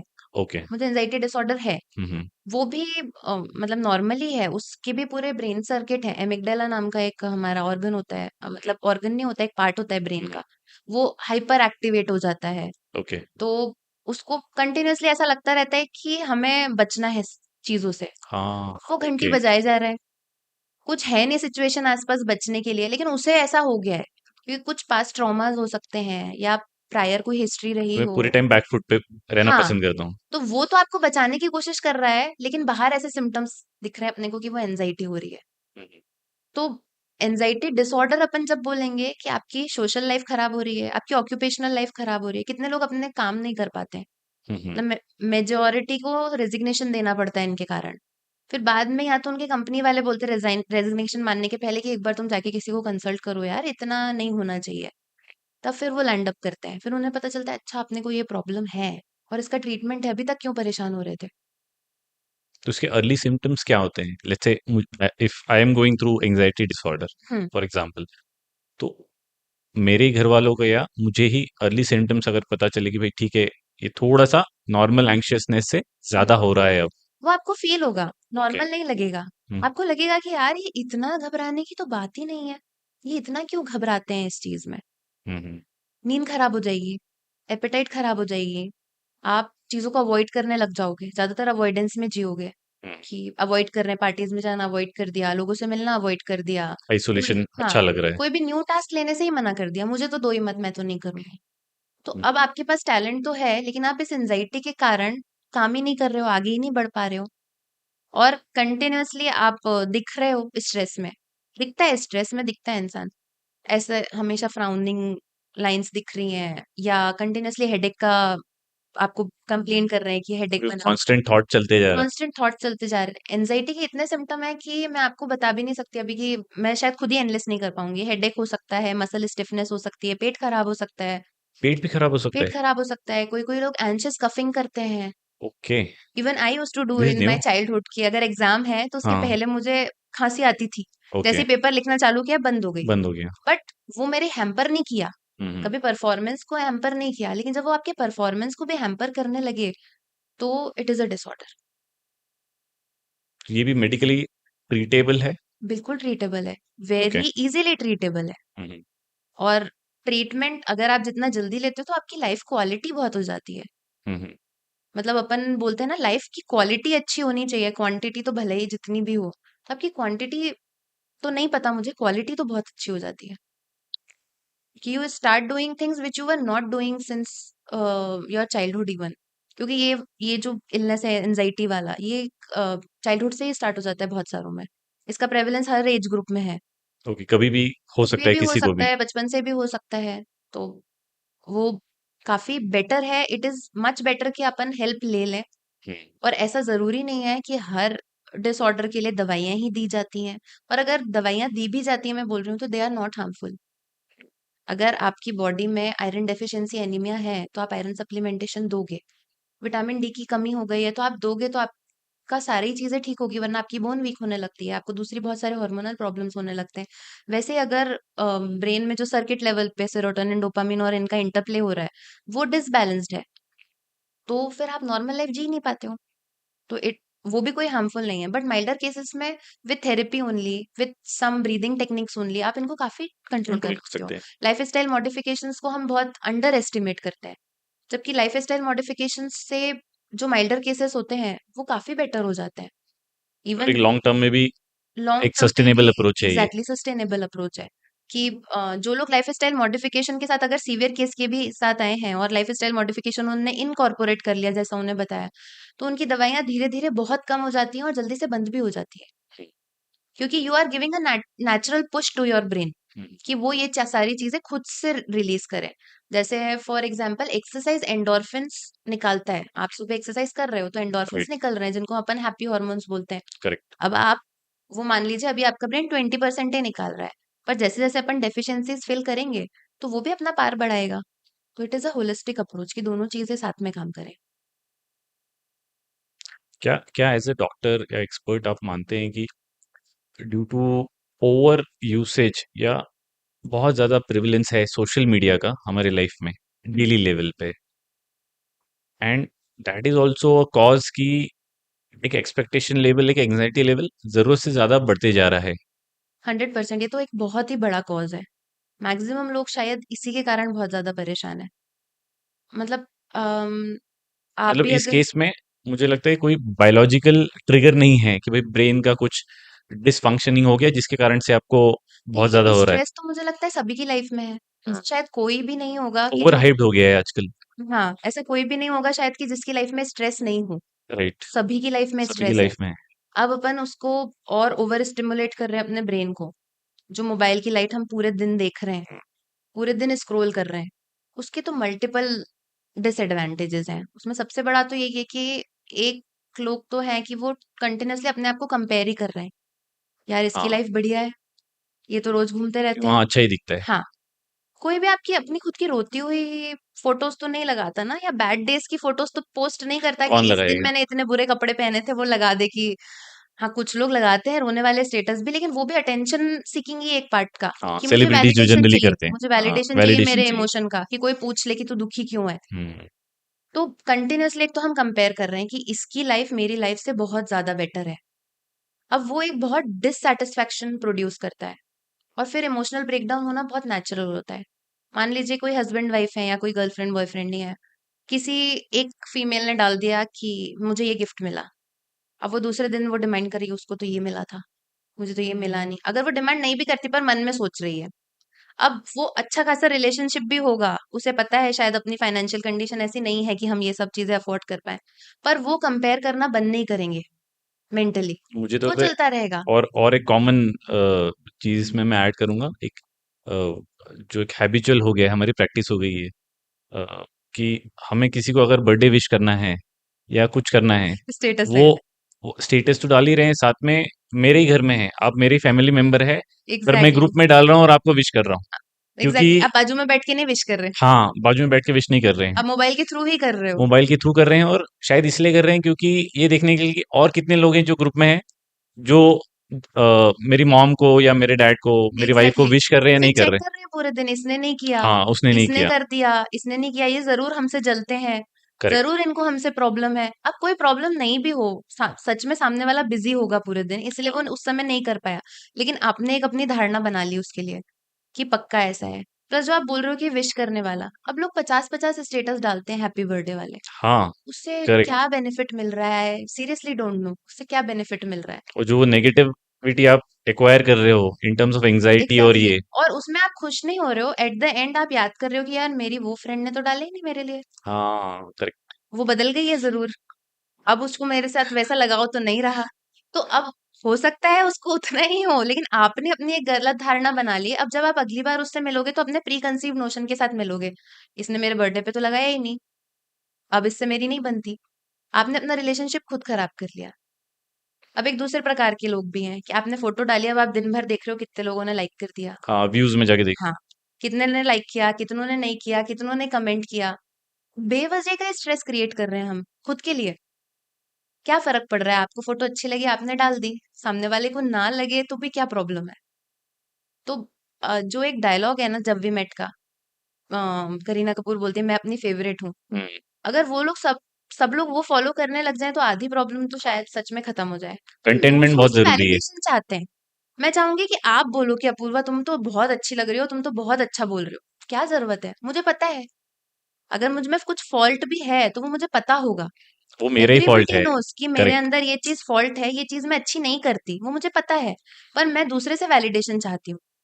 तो वो एक बहुत कंटिन्यूअसली कॉन्फ्लिक्ट ब्रेन लेवल पे क्रिएट करता है, और जब वो हमारा वैलिडेशन कंप्लीट नहीं होता तो फिर हम चिड़चिड़े हो जाते हैं, फिर हम गुस्सा कर रहे होते हैं सामने वाले पे, और फिर majority of the problem stems from this कि आप जब ऐसी छोटी छोटी चीजों को देख के डिससेटिस्फाइड हो गए, तो अब मान लीजिए घर में कुछ अच्छा भी हुआ है तो आप तो पूरे दिन का वो बैगेज लेके आए हो जो सोच रहे थे, तो अब जो घर में अच्छा भी हुआ है वो भी आपको अच्छा नहीं दिख रहा, आप घर वालों पे भी आके चिढ़ रहे हो। पर क्या, क्योंकि अभी हमारे यहाँ रूम में भी अभी बहुत सारे जेंजी है, नेक्स्ट जनरेशन भी बैठी है, तो पर ये तो बहुत नॉर्मल बिहेवियर है, हम्म। ये तो रुकने से रहा कि हम बोलेंगे आप सोशल मीडिया यूज मत करो, हाँ, ये तो बिल्कुल। कोई प्रैक्टिकल केस ये बनेगा प्रैक्टिकल नहीं है ही इसमें। नहीं, because there are pros and cons both. Correct. पर क्या वैलिडेशन सीख करना सिर्फ सोशल मीडिया से तो स्टार्ट हुआ नहीं है हम्म। ना? ये हम पहले भी करते आ रहे हैं, ये हम पहले घर पे पूछते थे, फ्रेंड सर्कल में किसी को पूछते थे, इन पर्सन, कभी कॉफी शॉप पे, कभी खेलते हुए। पर कितने लोग होंगे सर? घर पे 4-5 लोग होंगे, जॉइंट फैमिली होगी तो 10 लोग होंगे, फ्रेंड्स आपके कितने होंगे? 15। अब आपने हजारों लोग जोड़ रखे हैं सोशल मीडिया पे, जिनको आप कभी मिलने भी नहीं वाले। हाँ, जिनको आप मिलने भी नहीं वाले हो, लेकिन आपको उनसे वैलिडेशन चाहिए कि ये एक हार्ट इमोजी दबा दे मेरे इस पे। हाँ, वो तो आया नहीं तो मतलब आपकी लाइफ बेकार है, यू आर एग्जैक्टली। यूजलेस। लोग सो नहीं रहे हैं ये सोच के कि अरे यार मेरे इस पोस्ट पे तो इतने ही लाइक्स आए, बेकार में इतना खर्चा कर दिया ट्रिप पे। बेकार में इतना खर्चा कर दिया। मैक्सिमम लोगों से अगर आप बात करेंगे या मैक्सिमम बात नहीं भी करेंगे, if you even just observe, आप अगर कहीं घूमने वाली जगह गए हैं, even I am a religious person, my family is whole religious, तो वी गो टू पिलग्रिमेजेस। हाँ, करेक्ट। अब वहां पे तो आपको इतना फोटो खींचने का कोई सेंस नहीं है अगर आप एक्चुअली भगवान के दर्शन करने आए हो तो। आप तो वहां छोड़ने पे जा रहे लोग हो। मोबाइल लेके सिर्फ रील बना रहे हैं पूरे टाइम। ठीक है, आपने आपके शौक के लिए बनाया, that is totally fine, even we do that, hmm, but आप सिर्फ वही करने आए हो, भगवान के मुंह पे ले जाके मोबाइल से फोटो खींच रहे हो। What is this? क्योंकि आपको स्टेटस लगाना है, लोगों को दिखाना है कि कि मैं आज मैं यहाँ खाटू आई श्याम थी। गई थी, हाँ। सिर्फ इसीलिए। अब आपने एट प्रेजेंट वो जगह को एंजॉय ही नहीं किया, आपने आसपास देखा ही नहीं कि वहां कैसी मूर्ति थी, वहां या आसपास वो जो कैसा पीस था ऑफ माइंड के लिए स्ट्रक्चर, वो गए जो थे। पीस ऑफ माइंड था। हम्म। आप देखोगे जिन मंदिरों में बाहर मोबाइल रखवा दिया जाता है ना, लोग कैसे रेस्टलेस दिखेंगे आपको। वो एकदम जल्दी से राउंड फिनिश करके आते जल्दी हैं। से राउंड फिनिश करके जाते हैं। अगर उनके साथ छोटे बच्चे होंगे, वो तुरंत बोलने लगते हैं, मम्मी मैं तो बहुत बोर हो गया, पापा मेरे को तो बोर लग रहा है, मैं क्या करूं। अब आप सोचो छोटे क्योंकि वो बच्चे हमारी अभी मिस्टेक है, उनको हमने ही आदत नहीं, लगाई है वहाँ। आदत उनकी लग गई है। अब वो उनको तो कंटिन्यूअसली डोपामिन हिट चाहिए। अब उनको नहीं मिल रहा है क्योंकि अब बिना कुछ करे चलना पड़ रहा है ना वहाँ पे। तो वो तो बिल्कुल रेस्टलेस हो जाते हैं कि बोर हो रहे हैं, बोर हो रहे हैं। नॉर्मली भी अगर पहले अगर मैं अपने बचपन की बात करूं, हम लोग तो घंटों बैठ के बातें करते रहते थे। हाँ, करेक्ट। कोई किसी चीज की जरूरत नहीं होती हम तो थी। स्पेशली अब मेरे पहाड़ के टीले कजिन्स हैं, ढूँढते थे कि यहाँ जाके एग्जैक्टली बैठेंगे। एग्जैक्टली अब मेरे कजिन्स हैं, जेंजी वाले ही हैं सारे। मैं उनको कभी देर तक बात करते हुए नहीं देखती। सब अपने मोबाइल में देख रहे होते हैं नीचे मुंह करके। अगर बात भी करेंगे तो उस मोबाइल में देखते हुए कि मैं ये गेम खेल रहा हूँ, तू ये गेम खेल रहा है, और कोई कन्वर्सेशन ही नहीं है इसके अलावा। वो एक ही क्रिकेट मैच, एक ही हाँ, या कमरे तो वो में जोत मोबाइल पे लेते हैं बैठ के। मोबाइल पे, बस यही है बस। अदरवाइज कुछ है ही नहीं। मोबाइल पे ही वैलिडेशन लेना है हर चीज का। And parents are very happy कि मेरा 1 साल का बच्चा यूट्यूब चला लेता है। This is not something to be proud of. आप उसे गलत आदत दे रहे हो, उसके ब्रेन का डेवलपमेंट नहीं होने दे रहे हो। जो वो खुद से एक्सप्लोर करता, दुनिया में देखता चीजें, अपने विजुअल सेंसेस को यूज करता, आपने उसको एक लाइट बॉम्ब दे दिया हाथ में। और आप खुश हो रहे हो कि मेरा बच्चा तो यूट्यूब सब चला लेता है, वो तो उसमें टेक्नोलॉजी वॉइस, एक्सपर्ट बन रहे हैं। हाँ वो तो टेक्नोलॉजी एक्सपर्ट है, वो तो खुद ही सर्च कर लेता है, वो तो वॉइस कमांड देके कर लेता है। अब एज अ डॉक्टर जब आप सुन रहे होते तो आप कमेंट नहीं कर सकते क्योंकि आप सबको सलाह नहीं दे सकते, but this is actually wrong. We should not give your mobile phones इतने इजीली कि खाना नहीं खा रहा है इसलिए हम दे देते हैं। हाँ, ये तो बहुत कॉमन है। खाना नहीं खा रहा है इसलिए दे देते हैं। आप खुद ही उसको बता रहे हो कि अगर मैं खाना नहीं खाऊंगा तो मुझे ये मोबाइल देने वाले हैं। आपने खुद उसको ट्रेन कर दिया है, उसके दिमाग की कंडीशनिंग कर दी है। ये भी साइकोलॉजिकल है कि आप कंडीशनिंग करते रहते हो चीजों की। तो आपने कंडीशनिंग कर दी उसकी। मोबाइल मतलब खाना, खाना मतलब मोबाइल। अब जब दोनों को सेपरेट करोगे तो प्रॉब्लम हो गई। उसको विड्रॉल सिम्पटम जैसा फील होगा। एग्जैक्टली मैं यही बोलने वाली थी। जैसे कि अगर किसी अल्कोहलिक पेशेंट की थेरेपी चल रही होती है तो उसे सबसे पहले कंडीशनिंग ही सिखाई जाती है। मतलब जब हमें उससे डिस्चार्ज करना होता है तो उसको बोलते हैं कि अभी 6 महीने ना आप जिस ठेके पे जाते थे या जिन दोस्तों के साथ रहते थे उनके साथ मत जाना, हुँ, कि आपके दिमाग की कंडीशनिंग है उनके साथ।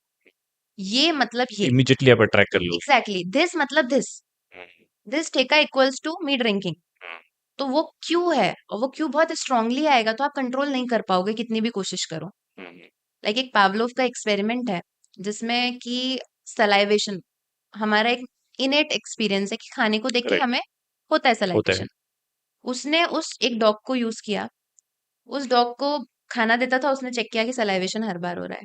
Then he started ringing bell hmm, और साथ में खाना दिया। अब उसने देखा कि ओवर द 6 मंथ्स उसने ऐसे किया कि जब भी खाना देगा तब बेल भी रिंग करेगा। हुँ, अब 6 महीने बाद पहले जिस बेल बजाने पे सलाइवेशन नहीं हो रहा था, फिर जब अकेले भी बेल बजा रहा था वो, हुँ, तो भी तो उसको एक्सेलरेशन हो सलाइवेशन गया। हो रहा था। This is conditioning. हुँ, अब और इससे डीलिंग करने में टाइम लगता है।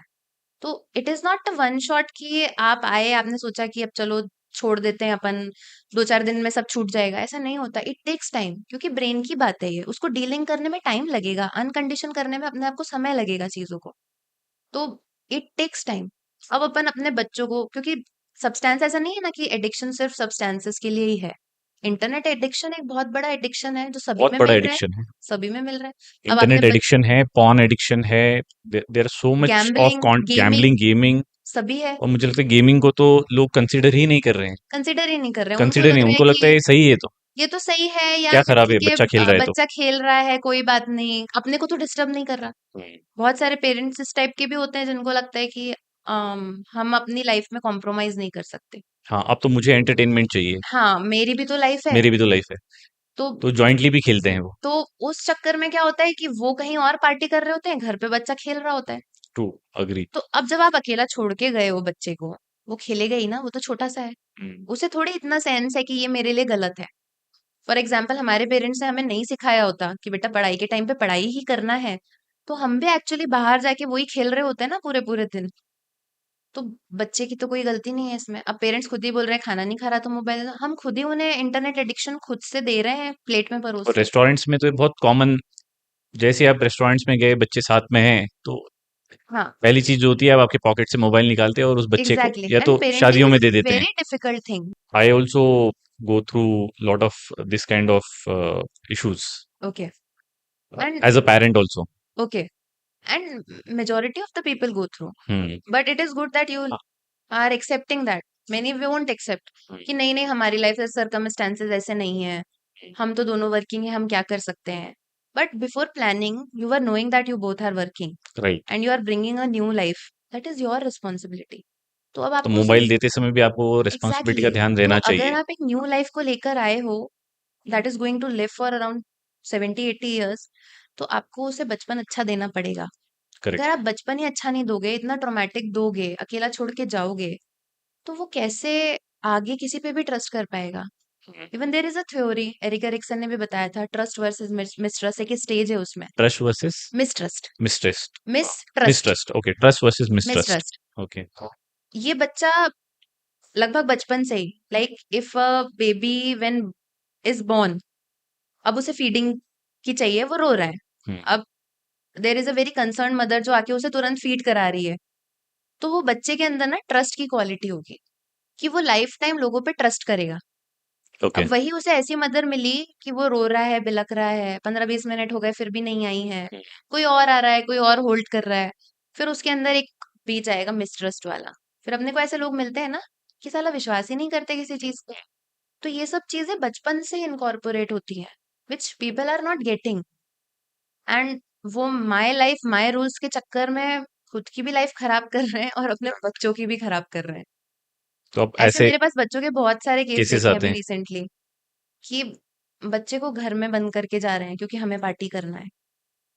It was your decision to bring that life. Hmm तो अगर पार्टी करना था तो देयर वॉज नो नीड। हाँ, वो कोई जू का एनिमल नहीं है, आपने उसको एग्जैक्टली, आपने बंद करके बंद जा कर रहे हैं। चले। फिर बाद में जब बच्चा इरेटिक बिहेवियर कर रहा है कि publicly the child is not listening to you, abusing you, then you are blaming the child कि हमारा बच्चा अच्छा विच नहीं इज है, नॉर्मल रिएक्शन विच इज उस अ चाइल्ड का। Normal reaction. Because the child is seeing कि मेरे आसपास के जो मेरे फ्रेंड्स हैं उनकी मदर्स उनकी केयर कर रही हैं, उनके फादर उनकी केयर कर रहे हैं, उनसे बात कर रहे हैं, उनके लिए अलग से टाइम स्पेयर कर रहे हैं। मेरे मम्मी पापा मेरे लिए टाइम ही नहीं निकाल रहे, तो मैं उन पे कैसे ट्रस्ट करूं। मान लीजिए मैं बोल रही हूँ कि मुझे डर लग रहा है, आप मुझे छोड़ के मत जाइए, स्टिल यू आर गोइंग, तो फिर बच्चा तो आपको अब्यूज ही करने वाला है। अब आपने चाइल्डहुड ट्रॉमा दे दिया, ये एक वल्नरेबिलिटी का है। अब चाइल्डहुड में आपने उसको बीज डाल दिया है, अब बड़े होके उसको डिप्रेशन एंजाइटी सब कुछ रहेगा। बड़े होके भी क्या बात करूं मैं, अभी ही हो रहा है, उसको इस उम्र में ही हो रहा है। वो शायद एक्सप्रेस नहीं कर रहा है आपको उस तरीके से। नहीं एक्सप्रेस भी कर रहा है करता सर, है। तभी तो आया। हम्म जब ये सब होने लग गया तब पेरेंट्स की। How how young this children were? 11 कितने? Year old. 11 साल? तो ये सब देख के दुख भी होता है कि इतना स्ट्रेस हम बचपन से क्यों डाल रहे हैं किसी पे भी। तो सबको थोड़ा सा कॉन्शियस और माइंडफुल रह के अपने लाइफ के डिसीजंस लेना चाहिए, तो उनके ऊपर भी स्ट्रेस कम होगा और अपने आसपास के लोगों पे भी स्ट्रेस कम होगा, और हम इन सारी चीजों से बच जाएंगे। तो साइकेट्रिस्ट की कमी की कोई खलेगी नहीं किसी को, कि नहीं भी होंगे तो अच्छी लाइफ जी रहे अच्छी होंगे लगता सब है। लोग। पैनिक अटैक्स भी होते हैं नॉर्मली एंजाइटी में? Panic attacks are very common, very common? Very common, very common. एकदम से ऐसा लगता है बहुत तेज हो रही है दिल की धड़कन, हाथ पैर में शिवरिंग हो रही है, पसीना छूट रहा है, ओके। सांस नहीं लेते बन रही है। इस इसके दौरान भी बहुत सारे नंबिंग सेंसेशंस होते हैं कि हाथ पैर में जान नहीं है, डीपर्सनलाइजेशन, डीरियलाइजेशन, मैं यहाँ नहीं हूँ शायद, पता नहीं कहाँ पर है, ऐसे वाली फीलिंग आती है। And it is very terrifying for the patient. मतलब ऐसा फील होना कि अब जान निकल जाएगी। आप मानोगे कि हर बार इमरजेंसी रूम चले जाते हैं ईसीजी निकलवाने की, कहीं हार्ट अटैक तो नहीं है। ऐसा मेजोरिटी केसेस में होता है, इतना फ्राइटनिंग होता है। मतलब उनको ऐसा फियर होता है कि कुछ बहुत ही बुरा होने वाला है। वो 5 मिनट उनकी लाइफ के आगे के 2-3 घंटे खराब कर देते हैं, और आगे के उनको डर बना रहता है ये अगली बार ना हो जाए बस। इतना डरावना होता है, and these are very common. देखिए, आप और मैं दोनों जानते हैं मैगी 2 मिनट में नहीं बनती है, और माउंटेन ड्यू पीने से कोई डर के आगे जीत होती नहीं है। एग्जैक्टली। बराबर है। और एंजाइटी और इस तरह की इमोशंस काफी नॉर्मल होते हैं, पर इसको ओवरकम कैसे करें, जस्ट सो दैट कि ये एक एक्सट्रीम लेवल पे पैनिक अटैक्स जिसके बारे में हम बात कर रहे थे उस लेवल पे ना जाए ये, ओके, मतलब अभी किसी को नहीं है पैनिक अटैक और हम वैसे सिचुएशन में बात वैसे कर रहे हैं, सिचुएशन में है। क्योंकि अगर पैनिक अटैक है तो मैं डेफिनेटली बोलूंगी कि आप हेल्प लीजिए, हम्म क्योंकि that is a thing which need intervention. Hmm लेकिन अगर अपन नॉर्मल लाइफ में बात कर रहे हैं, कभी कभी होता है, थोड़ी बहुत एंजाइटी होती है, लाइफ स्टाइल मॉडिफिकेशन को मैं फिर से वही बोलूंगी, life style modification plus breathing exercises. Okay, अगर आप एंशियस रहते हैं लेकिन बहुत ज्यादा इफेक्ट नहीं कर रहा है, तो you can try box breathing करके एक ब्रीदिंग पैटर्न होता है। There are box many breathing, many okay, breathing patterns, but one of the most favourite या मोस्ट यूजेबल इजीली कर सकते हैं अपन। आप इमेजिन करिए एक बॉक्स है, each side is for 4। Okay, आपको 4 सेकेंड्स इनहेल करना है, then you have to hold it for 4 seconds, then again exhale for 4 seconds, and then again hold it for 4 second. Okay, ये एक साइकिल हुई। ऐसे आप 12 से 15 साइकिल करिए। ओके, अब इससे होगा क्या कि ब्रेन को ये स्टिमुलेशन जाएगा कि there is no threat around, क्योंकि ये आपकी वेगल नर्व को स्टिमुलेट करता है। तो सिग्नल जाता है, वो पैरासिम्पैथेटिक स्टिमुलेट होता है। पैरासिम्पैथेटिक नॉर्मलाइज हो रही है बॉडी। नॉर्मल है। अब एंजाइटी के टाइम पे क्या होता है, सिंपैथेटिक नर्वस सिस्टम एक्टिवेट हो जाता है, तो अपन ब्रीदिंग करके पैरासिम्पैथेटिक को स्टिमुलेट कर रहे फास्ट ब्रीदिंग होती है थोड़ी थोड़ी। हैं। हाँ, कि हम पूरा कॉन्शियसली ब्रीथ कर रहे हैं और अपने आप को काम डाउन कर रहे हैं। तो it really works wonder. Okay, अगर आपको स्टेज पे भी जाना है तो आप नीचे बैठे बैठे किसी को समझ में भी नहीं आएगा। 12 से 15 बार करिए, आप काम डाउन हो जाएंगे and you will speak confidently then.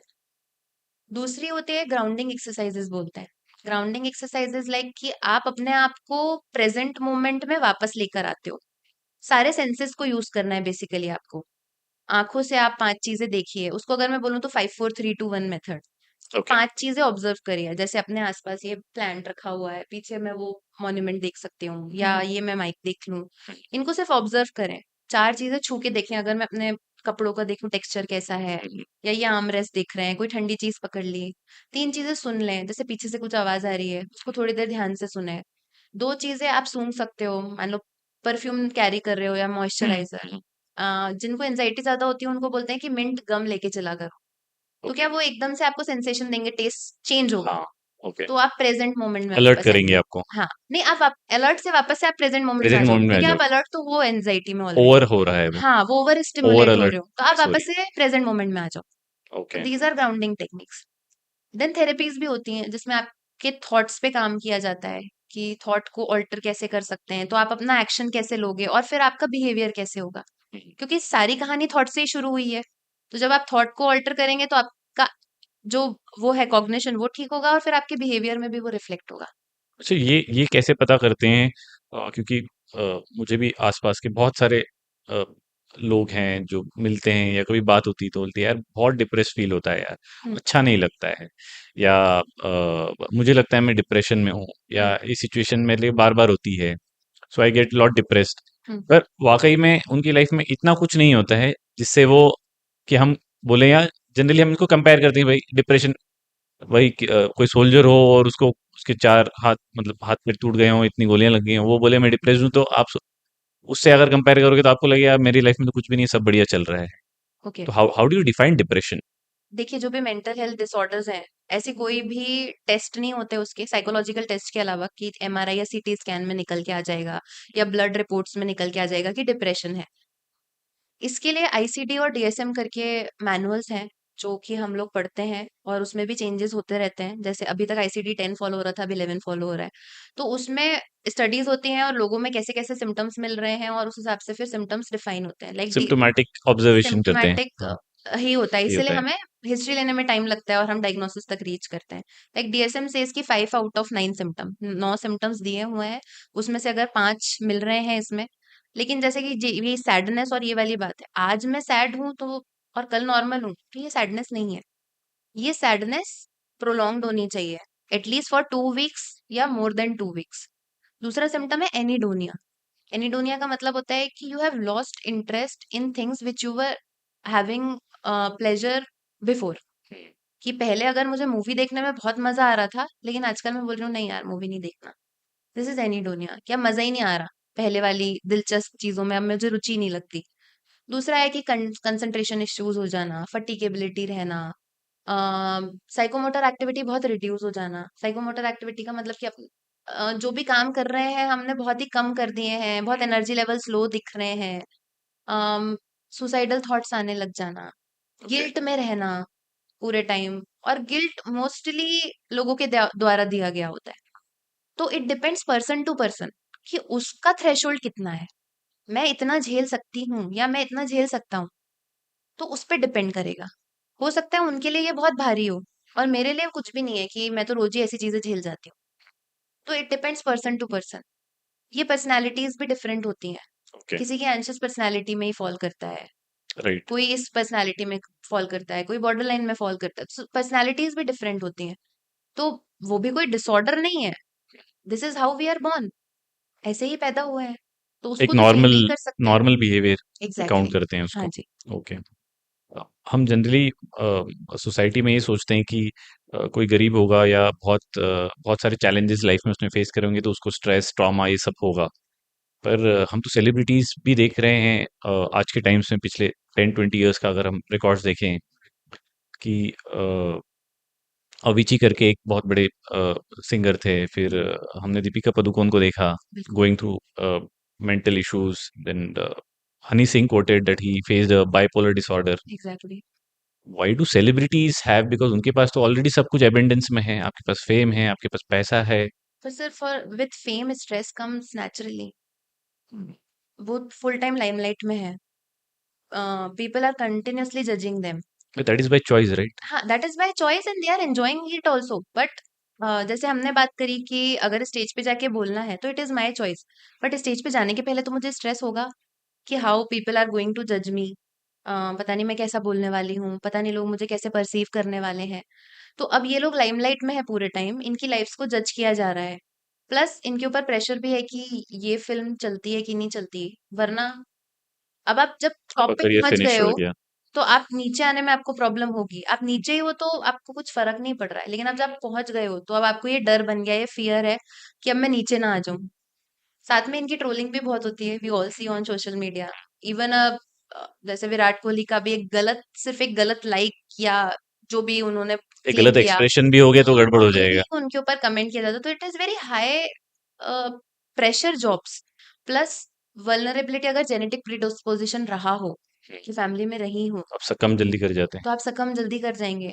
आपके डबल चांसेस हो जाएंगे कि आपके अंदर इलनेस प्रेसिपिटेट हो जाए। जैसे अगर आप दीपिका का इंटरव्यू ही सुनेंगे तो शी सेड कि ऐसे मैं रोती थी तो मेरी मदर उसको लाइटली लेती थी, but this time when I was crying तो माय मदर न्यू कि this is something wrong with her. ये वो वाली क्राई नहीं है जो ये नॉर्मली रोती है। She is crying something differently. तो जो हम पहले भी बात कर रहे थे, चेंज ऑफ बिहेवियर, तो वो मदर को समझ में आया कि ये कुछ गड़बड़ है, ये इस तरीके से इन बातों पे तो नहीं रोती थी।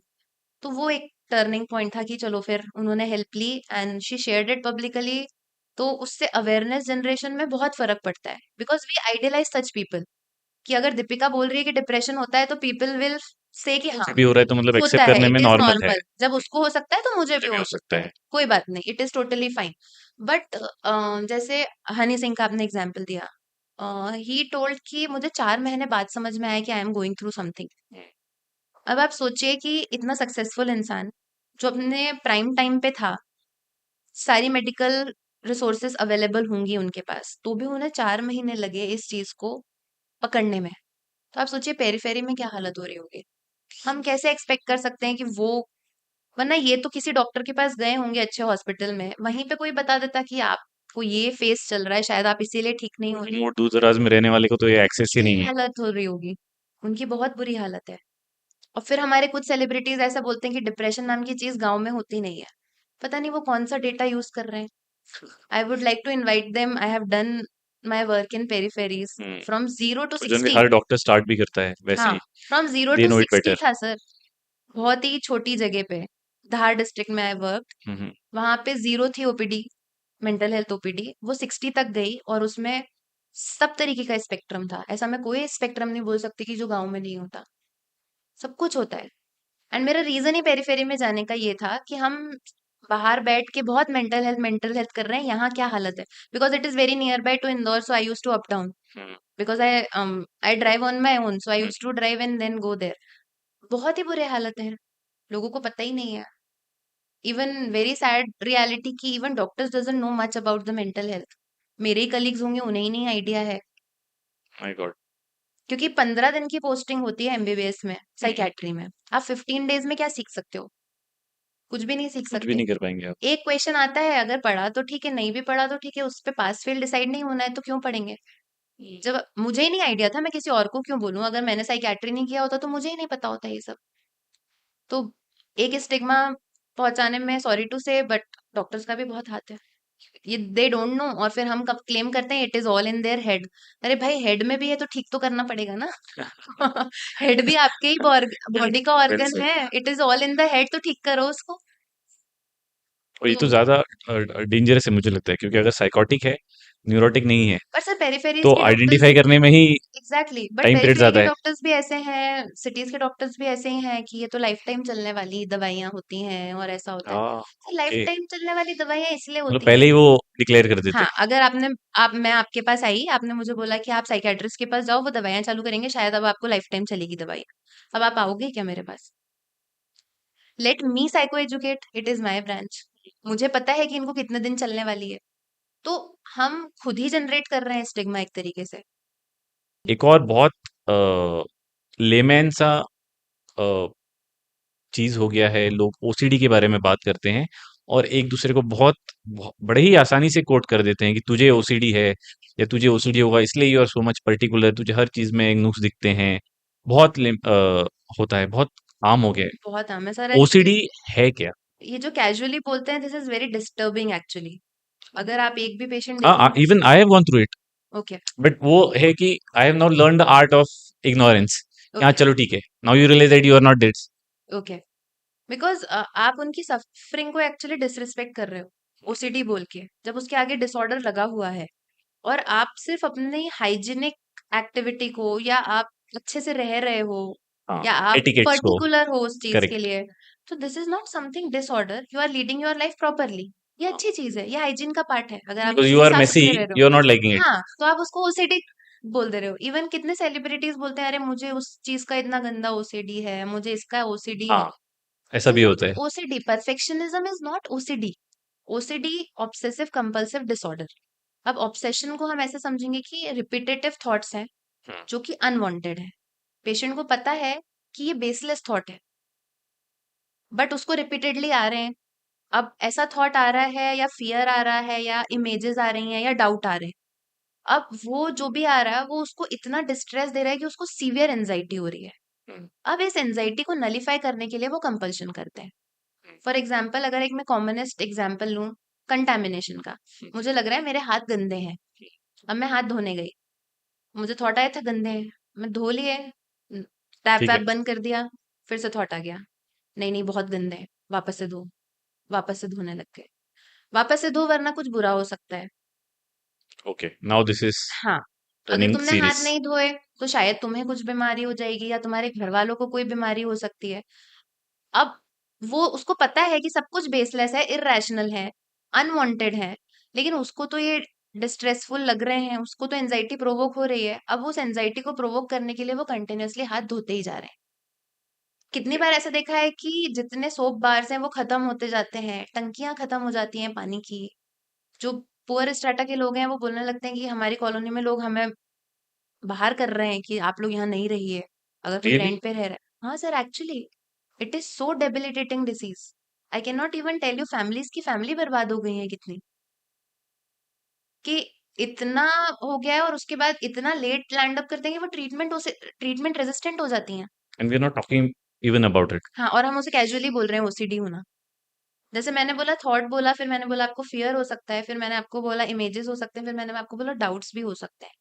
तो ये तो एक कंटामिनेशन का थॉट। कुछ मेंटल थॉट्स भी होते हैं, लाइक कि if you will not sit like this, और if you will not count to 5, hmm, हो सकता है आज आपके फादर की डेथ हो जाए। अब आप सोचो कि ये कितना बड़ा थॉट है। पता है मुझे बेसलेस है, लेकिन मैं सोचूंगी अगर मैंने 5 तक काउंट कर लेती हूँ ना, अंदर जो तूफान आएगा उससे। वो तो कोई और जज नहीं कर सकता।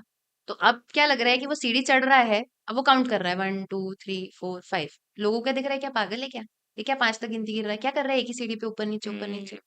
या गेट में घुसने के पहले 5 तक काउंट कर रहे हैं, एक बार अंदर आ रहे हैं फिर बाहर जा रहे हैं, फिर अंदर आ रहे हैं फिर बाहर जा रहे हैं। फिर उनको डाउट आ सकता है कि शायद मैंने गैस नॉब बंद नहीं किया। हाँ, अब घर से चले गए, से- फिर वापस घर आए, गैस नॉब नहीं बंद हुआ था। It is very time consuming, आपकी पूरी लाइफ हैम्पर हो जाती है। आप पूरे दिन सिर्फ वही कर रहे हैं, you don't even realise it you don't even realise it. कि आप उसके, मतलब नहीं, आप, रियलाइज भी होने लगता है, घर वाले भी पर बोलते आपको हैं। उस कुछ अलग नहीं अलग नहीं लगता हो है, पा रहे ना, इतनी एंजाइटी हो रही है। आपको नॉर्मल लग रहा है आपका बिहेवियर। आपको एक बार पैनिक अटैक आ जाए, आपको लगता है कि दोबारा नहीं आना चाहिए।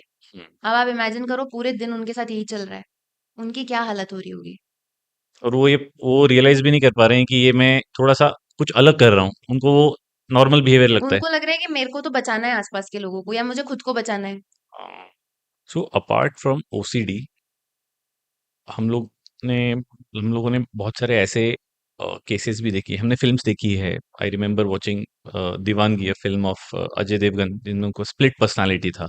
Okay. Then we watched Sanju, film देखी थी हमने संजय की, जहाँ पे उनको शायद विड्रॉल सिम्टम्स दिखाए थे उसमें, out of alcohol and other drug drugs. Abuse and all. How do you maintain your sanity and आपका एक मेंटल स्टेट ऑफ माइंड कैसे आप बैलेंस रखते हैं while handling such cases? During the first few days of the training we were taught कि you have to be non judgemental. Okay. हाँ, कि आप जज नहीं करेंगे लोगों को कुछ भी बोले, क्योंकि it is very easy to जज एनीबडी। और वो हम सब लोग बचपन से जज करना हमें शायद सोसाइटी सिखाती है कि कोई कैसे बोल रहा है, कोई कैसे हम कर बहुत रहा है। अर्ली सीख जाते हैं। बहुत अर्ली सीख जाते हैं, किसी की हंसी उड़ाना हमें बहुत आसानी से आ जाता है। तो फर्स्ट फ्यू डेज में ही आवर गाइड टोल्ड अस कि you have to be non judgemental, you have to be empathetic.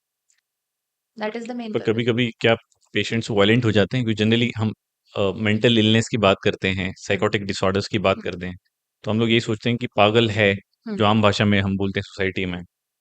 तो हम यही दूसरा विजुअल दिमाग में आता है कि ये मार सकता है हाँ या हमको आते हैं। हार्म कर सकता है। बिल्कुल, बहुत सारे साइकियाट्रिस्ट मार खाए भी होते हैं।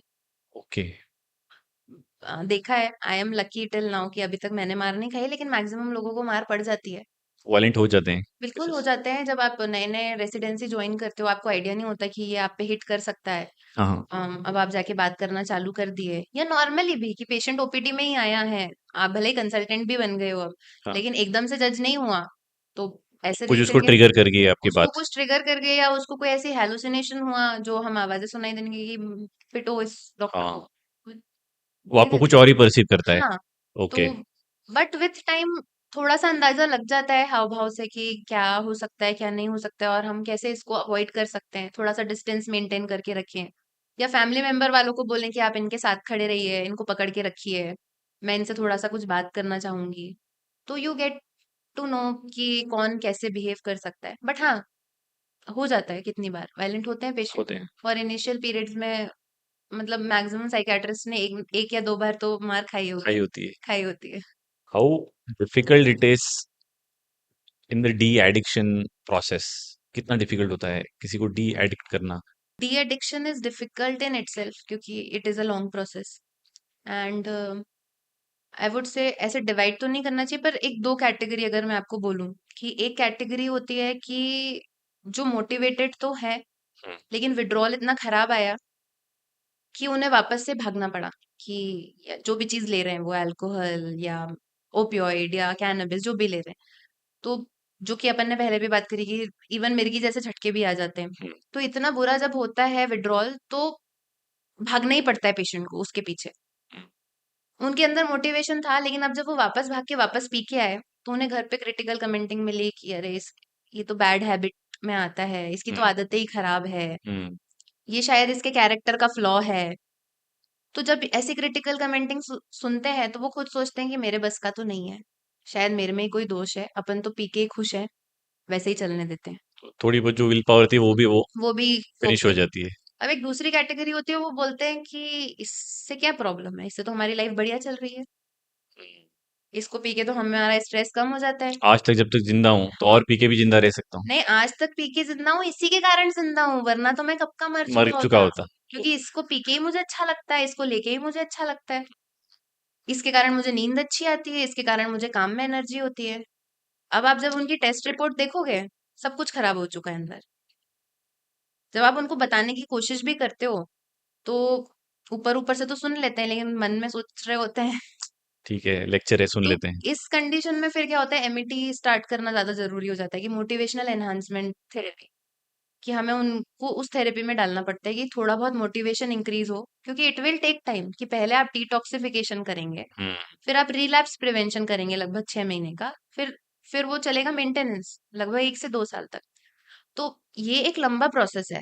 इसमें पेशेंट की विल पावर, पेशेंट का मोटिवेशन, खुद को छोड़ने की इच्छा, साथ में फैमिली का सपोर्ट, फैमिली का सपोर्ट इस सेंस वाला जो क्रिटिकल कमेंटिंग नहीं कर रहा हो कि तुमने इतना पैसा बर्बाद कर वो दिया भी है, बहुत मेहनत है। तुम हाँ, वो भी बहुत मेहनत है और बहुत कम फैमिलीज़ ऐसी मिलती हैं क्योंकि एक्चुअली परेशान भी हो जाते हैं। परेशान भी हो वो जाते भी हैं। उनकी भी गलती नहीं है कि पूरे के पूरे घर बिकवा दिए, घर पे ध्यान ही नहीं दे रहे कर्जा हैं, हो गया, कर्जा हो गया, सारे रिलेशनशिप खराब रिलेशनशिप कर खराब हो लिए, जाते हैं। पूरी सोशल लाइफ खराब हो गई, सब कुछ ही खराब हो गया तो उनका पार्ट भी गलत नहीं है।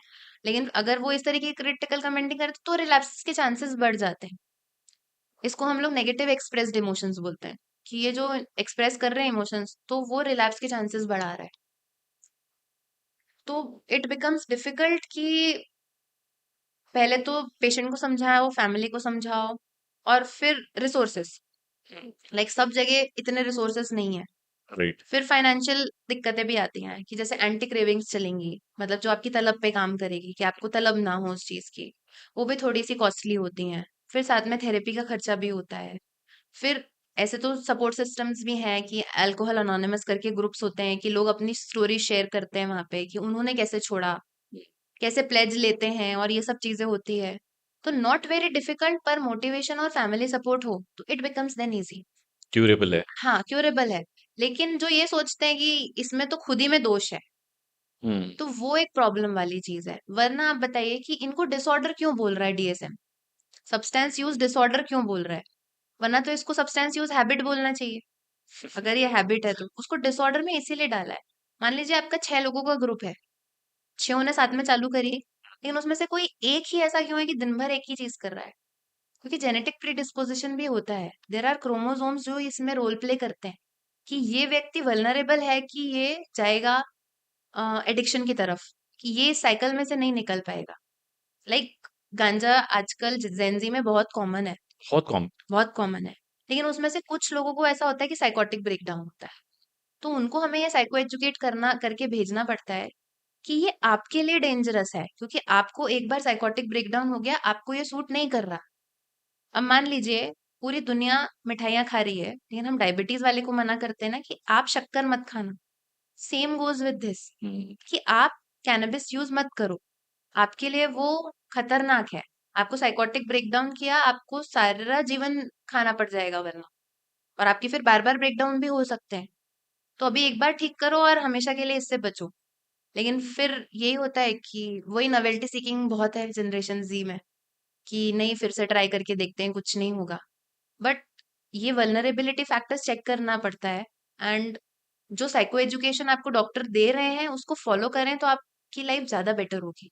क्या पुअर स्लीप को भी हम लोग इतना सीरियसली लेना चाहिए कि वो हमको बहुत ज्यादा इनसोम्निया सीरियसली लेना चाहिए। या ऐसे ऐसे इश्यूज़ हो जाते हैं जिसके कारण? पुअर स्लीप को तो एक्चुअली बहुत ज्यादा सीरियसली लेना चाहिए क्योंकि लोगों को ऐसा लगता है कि sleep is a luxury, but it is not luxury, it is a necessity. आपकी बॉडी का रिपेयर मैकेनिज्म रात के टाइम ही चल रहा है। आपकी बॉडी में मिलियंस ऑफ सेल्स हैं, वो उसी समय पे रिपेयर कर रहे होते हैं, रीजनरेट कर रहे होते हैं। अब आपने वही सिर्फ 3 घंटे सो के निकाले किसी के कहने पर कि सोना इतना इम्पोर्टेंट नहीं है। पुराने जमाने की कहावत भी है, जो सोवत है वो खोवत है। होत है। जबकि ऐसा नहीं है। अगर आप 7 से 8 घंटे नहीं सो रहे हो तो आपकी पूरी बॉडी क्लॉक खराब होने वाली है, आपकी पूरी सर्कैडियन रिदम खराब होगी और उसके बाद आपको मल्टीपल फिजिकल इलनेसेस तो होंगी ही, साथ में जो स्लीप है उसको हमारी टेक्स्ट बुक में भी एक तो इंडिपेंडेंट रिस्क फैक्टर बोला गया है पुअर स्लीप को, for depression, anxiety, bipolar. And साथ में उसको ये भी बोला गया है कि ये अपने आप में भी एक इलनेस है। ये प्रीडिस्पोज तो कर ही रहा है, वो अपने आप में भी इलनेस है। तो स्लीप को हम जितना लाइटली लेते हैं, जो हम लाइफ स्टाइल मॉडिफिकेशन, मैं बार बार बोल रही हूँ, उसमें स्लीप एक बहुत मेजर रोल प्ले करता है। ओके। आप 7 से 8 घंटे अगर नहीं सो रहे हो तो आपकी बॉडी रीजनरेट ही नहीं कर रही। अब मानिए आपने एक कार खरीदी, आप उसको चलाए जा रहे हो, आप उसकी सर्विसिंग करा सर्विस ही नहीं नहीं करा रहे। कर रहे, आप उसमें ऑयलिंग करवा ही नहीं रहे हो, तो एक दिन तो बैठ जाएगी। पर आपको नहीं लगता पूर्वा कि इसमें हमारे जो रोल मॉडल्स हैं, ना कि वो सिर्फ़ घर पे, हमारे जो ऑफ़िसेस हैं, वर्क प्लेसेस हैं, या हम जो सेलिब्रिटीज़ हैं या वर्ल्ड लीडर्स हैं जिनको हम आइडलाइज़ करते हैं, पढ़ते हैं आर्टिकल्स में, बुक्स में, न्यूज़पेपर्स में, उनका भी इसमें कुछ रोल प्ले है। हाँ, बिल्कुल ग्लोरीफाई किया जाता है। रिसेंटली हमने देखा इलॉन मस्क, नारायण मूर्ति, और बहुत सारे ऐसे लोग हैं स्टार्टअप्स के सक्सेसफुल फाउंडर्स हैं वेयर देयर कोटिंग, मतलब एक तरफ तो एक टीम है या एक सेक्शन है जो बात कर रहा है बर्नआउट के बारे में और उसको ओवर हाइप कर रहा है ना, एग्जैक्टली। कि मतलब मैं 6 घंटा काम कर रहा हूँ और मैं बोल रहा हूँ मैं बर्नआउट हो रहा हूँ। बर्नआउट हो रहा है। तो भाई कहाँ बर्नआउट हो रहा है? एग्जैक्टली। मजदूर उससे ज्यादा काम करता है हाँ, और और बिल्कुल बर्नआउट फिजिकली नहीं हो रहा। मेंटली स्ट्रांग होता है। और एक सेक्शन ऐसा है जो बोल रहे हैं कि भाई कम से कम 12 घंटे तो होना ही चाहिए, हम्म। क्योंकि ये नेसेसिटी है, नहीं तो इंडिया प्रोग्रेस नहीं कर पाएगा, नहीं तो वर्ल्ड प्रोग्रेस नहीं कर पाएगा।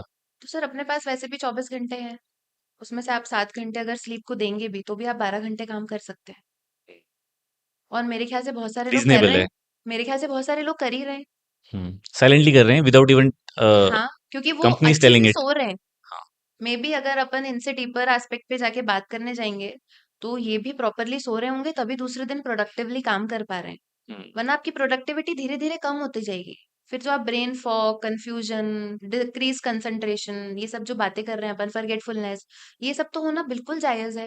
अगर रेस्ट नहीं मिल रहा है दिमाग को, बॉडी को, पूरी बॉडी को, तो कैसे प्रोडक्टिवली काम करेगी? तो फिर एंटरटेनमेंट का क्या करेंगे? जो बिंज वॉचिंग करना है हमको ओवरनाइट, वेब सीरीज देखनी है। वो वही तो एक सबसे बड़ा प्रॉब्लम है डिस्टर्ब स्लीप का। वो स्लीप हाइजीन में ये सिखाना पड़ता है हमको कि डू नॉट बिंज वॉच। जैसे कि बोलते हैं कि अगर इंसोम्निया के लिए साइकियाट्रिस्ट तो नींद की दवाइयां देंगे नहीं, first step is sleep hygiene, अगर आपका केस माइल्ड है तो, कि आपको सिर्फ अभी स्लीप का प्रॉब्लम चल रहा है। तो जैसे आप अपना फिजिकल हाइजीन रखते हैं, हाथ धोना, वैसे आप अपना इमोशनल हाइजीन भी रखना चाहिए आपको। आपको अपना स्लीप हाइजीन भी रखना चाहिए for better health.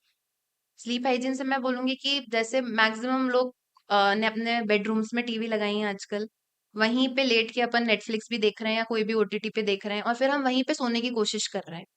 Now your brain is not trained कि ये सोने की जगह है। उसे तो पता है कि यार यहाँ से तो टीवी भी देखी टीवी जाती देख है, यहाँ सकते बैठ के तो खाना भी खा लिया जाता है, तो उसको ये पता नहीं है। देन आपने हैं। वो वो रेस्टलेस स्क्रीन फील होता देखी, है हाँ, उसको। उसको रेस्टलेस फील होता है कि ये सोने की जगह नहीं है। एंड आई वुड रिक्वेस्ट सब लोग सिर्फ 1 महीना इस चीज को करके देखें कि आप अपने बेड को एक्सक्लूसिवली सिर्फ सोने के लिए यूज करिए। मोबाइल फोन्स रखे ही नहीं वहां पर। वहां मोबाइल फोन्स नहीं रखिए, वहां बैठ के आप खाना नहीं खाइए, वहां पे आप अपने लैपटॉप पे काम मत करिए, वहां नेटफ्लिक्स मत करिए। आपकी स्लीप की क्वालिटी अपने आप इंप्रूव होगी। अब आपने नेटफ्लिक्स देखा, उसके बाद आपने ये सोचा कि दुनिया में क्या चल रहा है, इंस्टाग्राम पे देखूं कौन कहाँ क्या गया था, किसने क्या किया। आपने स्क्रोलिंग चालू करी, फिर वो आपके हाथ में नहीं होता, आपने सोचा था 5 मिनट, आप पक्के से आधा घंटा करेंगे। उसके पहले आप नहीं रुक नहीं पाते। करेंगे, it is design that way. It is design that way. आप कंटिन्यूअसली स्क्रॉल करेंगे, स्किप करेंगे, आपको पसंद आ रहा है तो देखेंगे, नहीं पसंद आ रहा तो आप फिर देखेंगे। फिर आपने जो सोच लिया कि मेरे को इस टॉपिक के बारे में देखना है, तो इंस्टाग्राम का ऐसा है कि अगर आपने गूगल पे भी सर्च कर लिया या कुछ भी कर लिया, आपको उसी से रिलेटेड चीजें और दिखेंगी। जो आपने शायद हाँ, सुबह सोचा होगा, देखा सोचा होगा, होगा, देखा हाँ। होगा, जो आप पूरा नहीं देख अब पाए, आपको पूरा दिखेगा तो आपको अब लगेगा अरे पूरा मैं देखेंगे इसके वो। बारे में नॉलेज पूरा गेन कर लेता हूँ। अब वो नॉलेज तो नहीं, आपने अपनी स्लीप खराब कर ली उस चीज के लिए। फिर साथ में हम स्लीप क्वालिटी को अपने खाने के साथ भी बहुत खराब कर रहे हैं। रात में 10 बजे खाना खा रहे हैं और फिर हम सोच रहे हैं कि 11-12 बजे सो जाएं। एटलीस्ट 3 आवर्स का डिफरेंस होना चाहिए, बॉडी डाइजेस्ट कर ले, उसके बाद हमें सोने के लिए जाना चाहिए।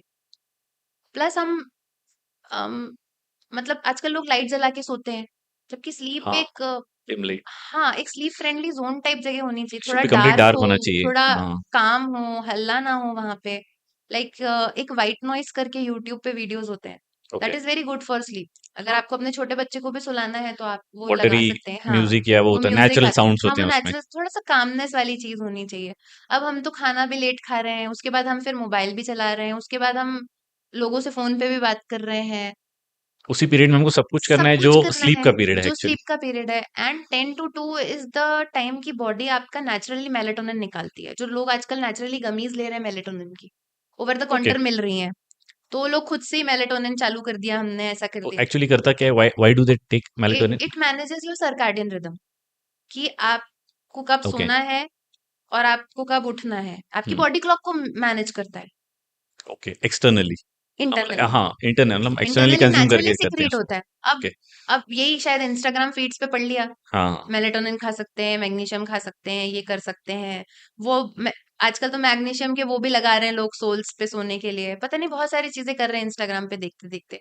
पर एक्चुअली जो चीज हेल्प करती है वो कोई चेंज करने को तैयार ही नहीं है ना, कि आप एटलीस्ट 10 बजे नहीं सो सकते, एटलीस्ट 11 तक तो सो सकते हो।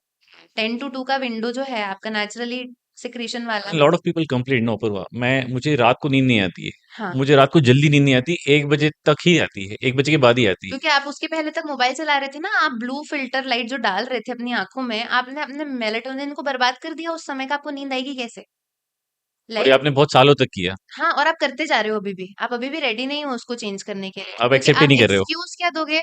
हमको दिन भर टाइम ही नहीं मिलता, जबकि आप दिन भर भी मोबाइल देख रहे होते हो। राइट। अभी मैं किसी को मैसेज करूं, मैक्सिमम 10 मिनट में सामने वाले का रिप्लाई आना ही आना है। हाँ, करेक्ट। कहाँ है लेट? आजकल लोग तुरंत रिप्लाई करते हैं, तो फिर ऐसा कैसे हो सकता है कि आप मोबाइल नहीं देख रहे थे? हाँ, people are very very quick. यहाँ आपने वेरी स्टेटस पुट किया, वहां उधर रिप्लाई आता है।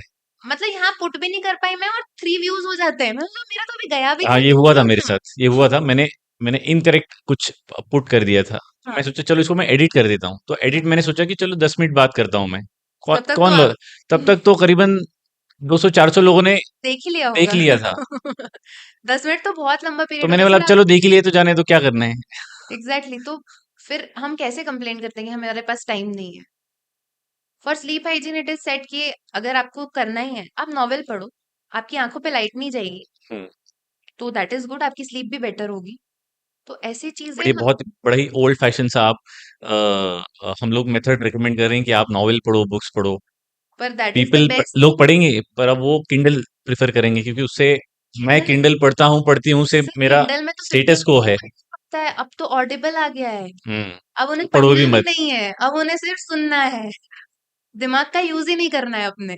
वो भी आप सीरी या एलेक्सा को बोल दो, हाँ, वो भी तो वो सिरी भी है। ट्यूनिंग कर देंगे। हाँ, वो भी ये इससे भी कनेक्ट हो जाएगी, इससे भी कनेक्ट हो हाँ, जाएगी, हेडफोन से भी हो जाएगी, तो किसी को भी आप बोलो सिर्फ सिरी बेड पे है। लेटे रहो हाँ, बस, आप बस लेटे रहो। और चिप्स खाते रहो। लोग यही चाह रहे हैं एक्चुअली कि आप लेटे रहो और उनकी जो टेक्नोलॉजी है वो खरीदते रहो और उनके स्लेव बन जाओ, और आप बन रहे हो वो एक्चुअली। पैसा कमाते रहे और आप।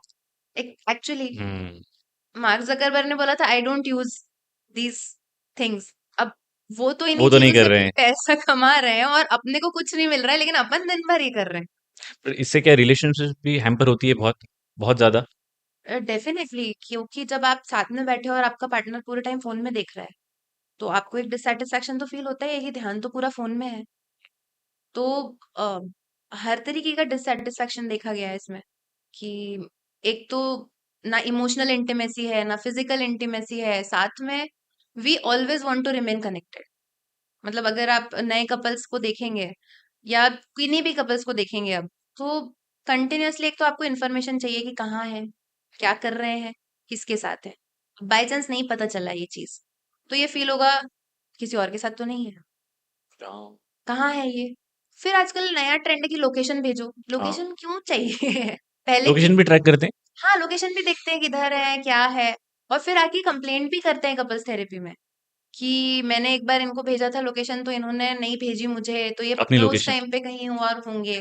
मैं मानती हूँ because of the technology it is very easy to cheat on their partners also, वो भी एक है, हाँ, पर people are using it that way also. That way also. लेकिन अपन ने अब खुद को भी इतना वो करता है कि हमें फुल टाइम इन्फॉर्मेशन चाहिए क्यों सामने वाले की, उसको भी उसकी स्पेस हाँ, में मतलब रहने दो। वो 7 वचन पे तुमको भरोसा नहीं है। सर मैं बोल रही हूँ नहीं भी हो, खुद की सैनिटी के लिए भी तो रखो।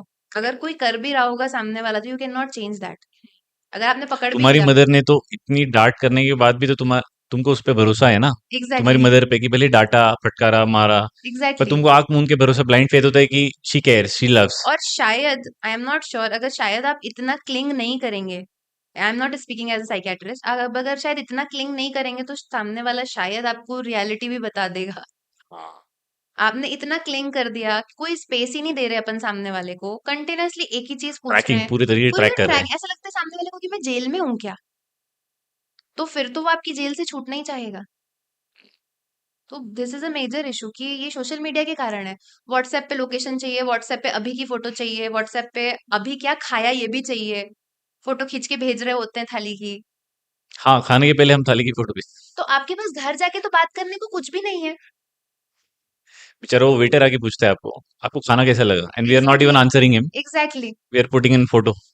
तो वो एक अलग ही लेवल की चीजें होती जा रही है बिकॉज ऑफ दिस, कि इतना इजीली एक्सेसिबल है अपने पास सारी चीजें और ये एक टेक्नोलॉजी के तरीके कारण। स्लो पॉइजन होते जा रहा है, हाँ, which we are not realising. अपने को रियलाइज नहीं हो रहा अभी। ये मेंटल हेल्थ को उस लेवल पे जा रहा है कि उनको साइकियाट्रिस्ट के पास या मेंटल हेल्थ एनी क्यूरिंग जो करते प्रोफेशनल। हैं, एनी प्रोफेशनल, उनके पास जाना पड़ रहा है, जबकि कुछ है ही नहीं। You don't have any physical disorder या डिसबैलेंस। पर उसके कारण आपको मेंटल हो डिसऑर्डर्स गया है, होते हो जा रहे रहे हैं, हैं, होते जा रहे क्योंकि हैं। आप अपने बॉडी को बहुत कॉन्स्टेंटली प्रोलॉन्ग स्ट्रेस पीरियड पे तक हो डाल रहा रहे है। हो। Okay, some closing questions. We had a very very in depth, and I really loved this conversation. Thank you. Uh, some more closing questions I have. आप क्या एडवाइस करेंगे उन लोगों को जो साइलेंटली अंदर ही अंदर घुट रहे हैं और एक मेंटल हेल्थ इशू को फेस कर रहे हैं और नहीं बता पा रहे हैं या नहीं बता रहे हैं ड्यू टू सोसाइटल प्रेशर और something? That you are not alone. आप कभी भी हेल्प ले सकते हैं। Your privacy will be maintained. आपकी बात किसी को पता नहीं चलेगी। आप आ सकते हैं किसी भी मेंटल हेल्थ प्रोफेशनल पे और ट्रस्ट कर सकते हैं। और अगर आपको ये भी नहीं करना है तो find someone in your vicinity जो आपको ट्रस्टेबल लगता हो, जो आपको जज नहीं करेंगे और आपको हेल्प करने के लिए रेडी हैं, आपकी बात सिर्फ सुनने के लिए तैयार है। लोग रेडिट और कोरा पे जाके पोस्ट करते हैं एंड हाँ, there is lot of chain comments वो। हाँ, रेडिट पे भी कर रहे हैं आजकल तो। हम्म, एंड हम एक्चुअली ना सामने वाले की सुनना नहीं चाहते हैं। हम कुछ सोल्यूशन देना चाहते हैं उसको। आपने मुझे कुछ प्रॉब्लम बताई, मेरे को सोल्यूशन देने की ज़रूरत नहीं है। मैं सिर्फ़ आपकी बात सुन लूँगी ना, उतने में ही आपको बोझ हल्का लगेगा। हम्म, फिर क्या करते हैं, एक तो सोल्यूशन देते हैं, फिर जज करते हैं। इतनी सी बात पे प्रॉब्लम हो रही है। अरे भाई, आपके लिए इतनी सी है, उसके लिए उसके लिए नहीं है, नहीं तभी है। वो परेशान है इस चीज़ पे। वरना वो क्यों परेशान हो रहा होता? सबको खुश रहना अच्छा लगता है। एम्पैथी और सिंपैथी में आपने बहुत क्लियर डिफरेंस बताया था हुँ, कि doctor needs to be empathetic not sympathy या ड्रिवन।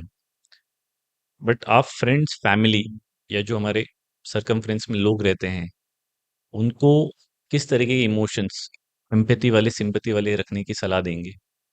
ओके। जैसे जो मैंने अभी बोला, just give them your ears. आपको सिर्फ़ अपने कान देने हैं उनको कि वो बोल पाएँ और आप सुनें।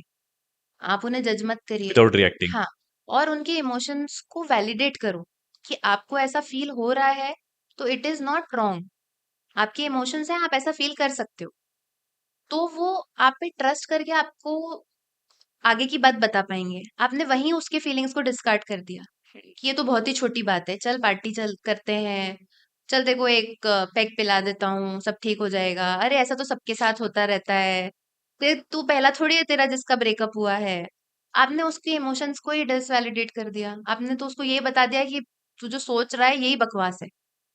तो फिर वो आपके साथ आगे ओपन अप ही नहीं कर पाएगा ना। उसके दिमाग में हंड्रेड्स ऑफ थॉट्स चल रहे हैं।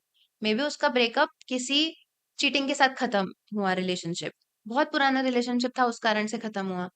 मे बी कोई फैमिली इश्यूज के कारण हुआ। अब वो किसी से भी शेयर नहीं कर पा रहा है इस चीज को, तो आप एटलीस्ट अपने ईयर्स दीजिए, उनके इमोशंस को वैलिडेट करिए। This is the most important. इसी से आधी प्रॉब्लम सॉल्व हो जाएगी और आपको समझ में भी आ पाएगा कि इसको प्रोफेशनल हेल्प की जरूरत भी है कि नहीं है। जब आप खुद ही सर्वे सर्वा बन जाते हैं, तो फिर तो आपका कुछ भी नहीं हो सकता।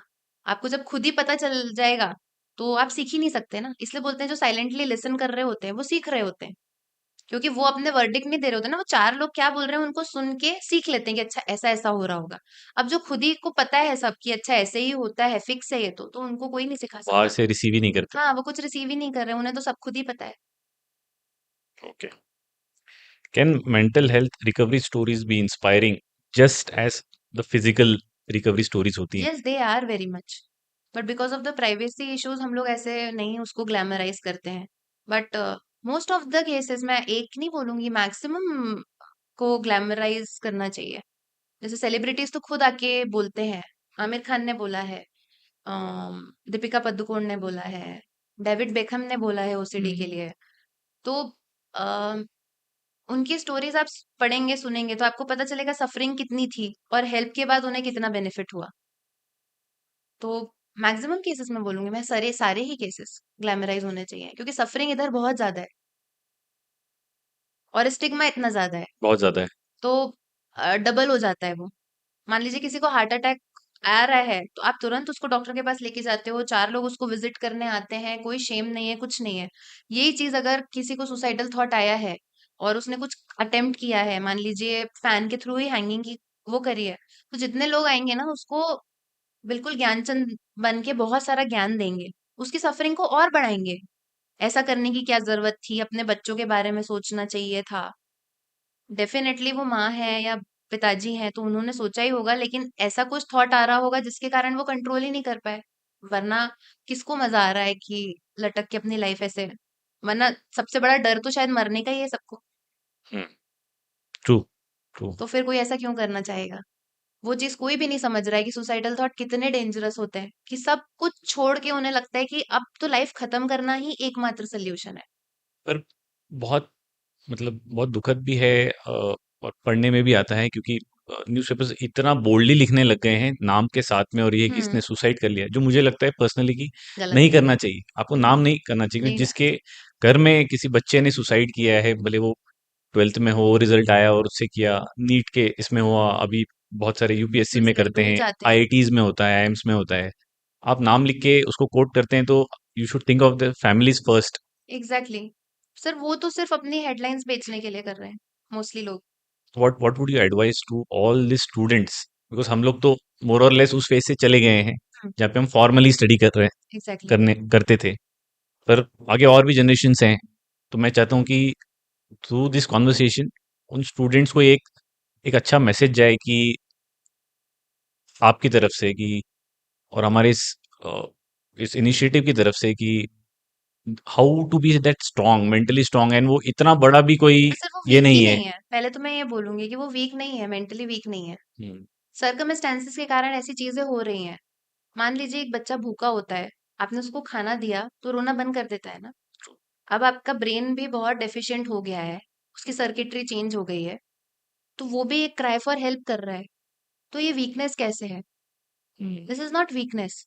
उसके कुछ सर्कमस्टेंसेस हैं और उसकी। बहुत इजीली बोल देते हैं। हम बहुत इजीली बोलते हैं कि तुम मेंटली स्ट्रांग बनो। क्या होता है मेंटली स्ट्रांग? 50 बार ये हम लोग सुनते हैं हाँ, आसपास। कि मेंटली स्ट्रांग, इसी कारण से तो वो ओपन अप नहीं हो पाते ना, कि उन्हें लगता है कि हम क्या मेंटली वीक हैं। तो वो एक्सेप्ट कर लेते हैं। तो वो ये सोचते हैं, और फिर वो इस कारण से किसी से भी ओपन अप नहीं होते हैं, क्योंकि पहली एडवाइस यही मैं मिलने तो ऐसे वाली ही है। हूँ। नहीं, पहली एडवाइस यही मिलने वाली है, हम्म, तुम स्ट्रांग बनो। सबके साथ होता है ऐसा लाइफ में। बोलो ही मत। हाँ, तो सबके साथ बहुत सारी चीजें हो रही होती हैं। तो सबको सिमिलर इलनेस क्यों नहीं होती? सबको कैंसर क्यों नहीं हो रहा? सबको डायबिटीज क्यों नहीं होता? सबको थायराइड क्यों नहीं होता? तो सबकी अलग अलग, ये जो रचना है बॉडी की, सबकी अलग अलग है। तो कैसे कैसे ये स्टूडेंट्स, बिकॉज वो बहुत एक स्ट्रेस लेवल भी ज्यादा होता है, कंपटीशन बहुत ज्यादा टॉक है। To someone. Hmm, talk to someone. किसी में कन्फाइड करें। आपके आसपास कोई ना कोई एक तो ऐसा मिलेगा ही जो आपकी बातों को समझेगा। और कोई भी नहीं मिल रहा है तो there are ample amounts of mental health professionals. आप किसी के पास भी विजिट कर सकते हैं। सोशल मीडिया पे मत जाओ। सोशल मीडिया पे मत जाओ, वहां पे स्टेटस मत डालो कि मैं इतना परेशान हूँ, मैं ऐसा हूँ। वो नहीं करिए। आप अपने टीचर से भी बात कर सकते हैं, if you are a student, वो भी आपको गाइड करेंगे। आजकल तो सारे स्कूल्स में मेंटल हेल्थ प्रोफेशनल्स, साइकोलॉजिस्ट की तो पोस्टिंग होने ही लग गई है। करेक्ट। इवन आईआईटी, आईआईएम्स में भी साइकियाट्रिस्ट एंड साइकोलॉजिस्ट दोनों की विजिट्स आई होती हैं। I do this, I talk to my school principal, okay. Is very good friend. Okay. वो टाइम पे भी थे ओके। ओके। और आज भी हैं। तो जब भी कभी ऐसे कैजुअली भी कॉल कर लेते हैं और जब भी कभी ऐसा लगता है तो ऐसे ही बात कर लेते हैं। एग्जैक्टली exactly, आपकी लाइफ में कोई ना कोई ऐसा कन्फाइडेंट आपको मिल जाता है कि आप जिससे बात कर सकते हैं। और नहीं हो रहा किसी भी से भी, तो there are ample amount of people you can talk to, and they will understand. क्योंकि we meet such people every day, तो we are not there to जज। मुझे ओपीडी में भी आने के पहले बहुत एंशियस होते हैं लोग, कि कहाँ से चालू करें, क्या बताएं। तो उनको यही बोलना पड़ता है, आपको जहां से बताना है आप बताओ, यहाँ पे आपको जज नहीं किया जाएगा। Then they become very relaxed, कि ठीक है, ये मैडम तो कम से कम जज नहीं करने वाली हमको।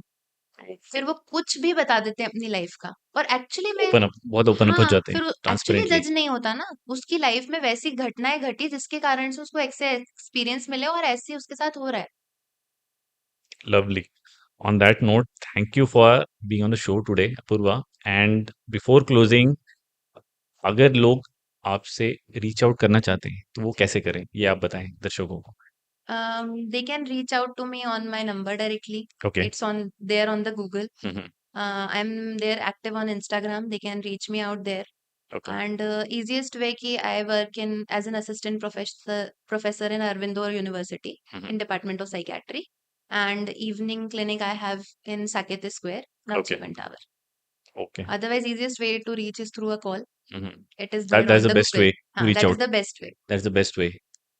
थैंक यू डॉक्टर अपूर्वा कि आप आज आए एंड बड़े ही sensitive and not so discuss topic पे आज हम लोग ने इतना डिटेल डिस्कशन लिया। आई होप ये ऑडियंस को भी हेल्प करेगा। Thank you so much. Thank you thank so you. much for inviting and talking on the topic. I really want to talk because mental health awareness is a thing that is not discussed openly anywhere.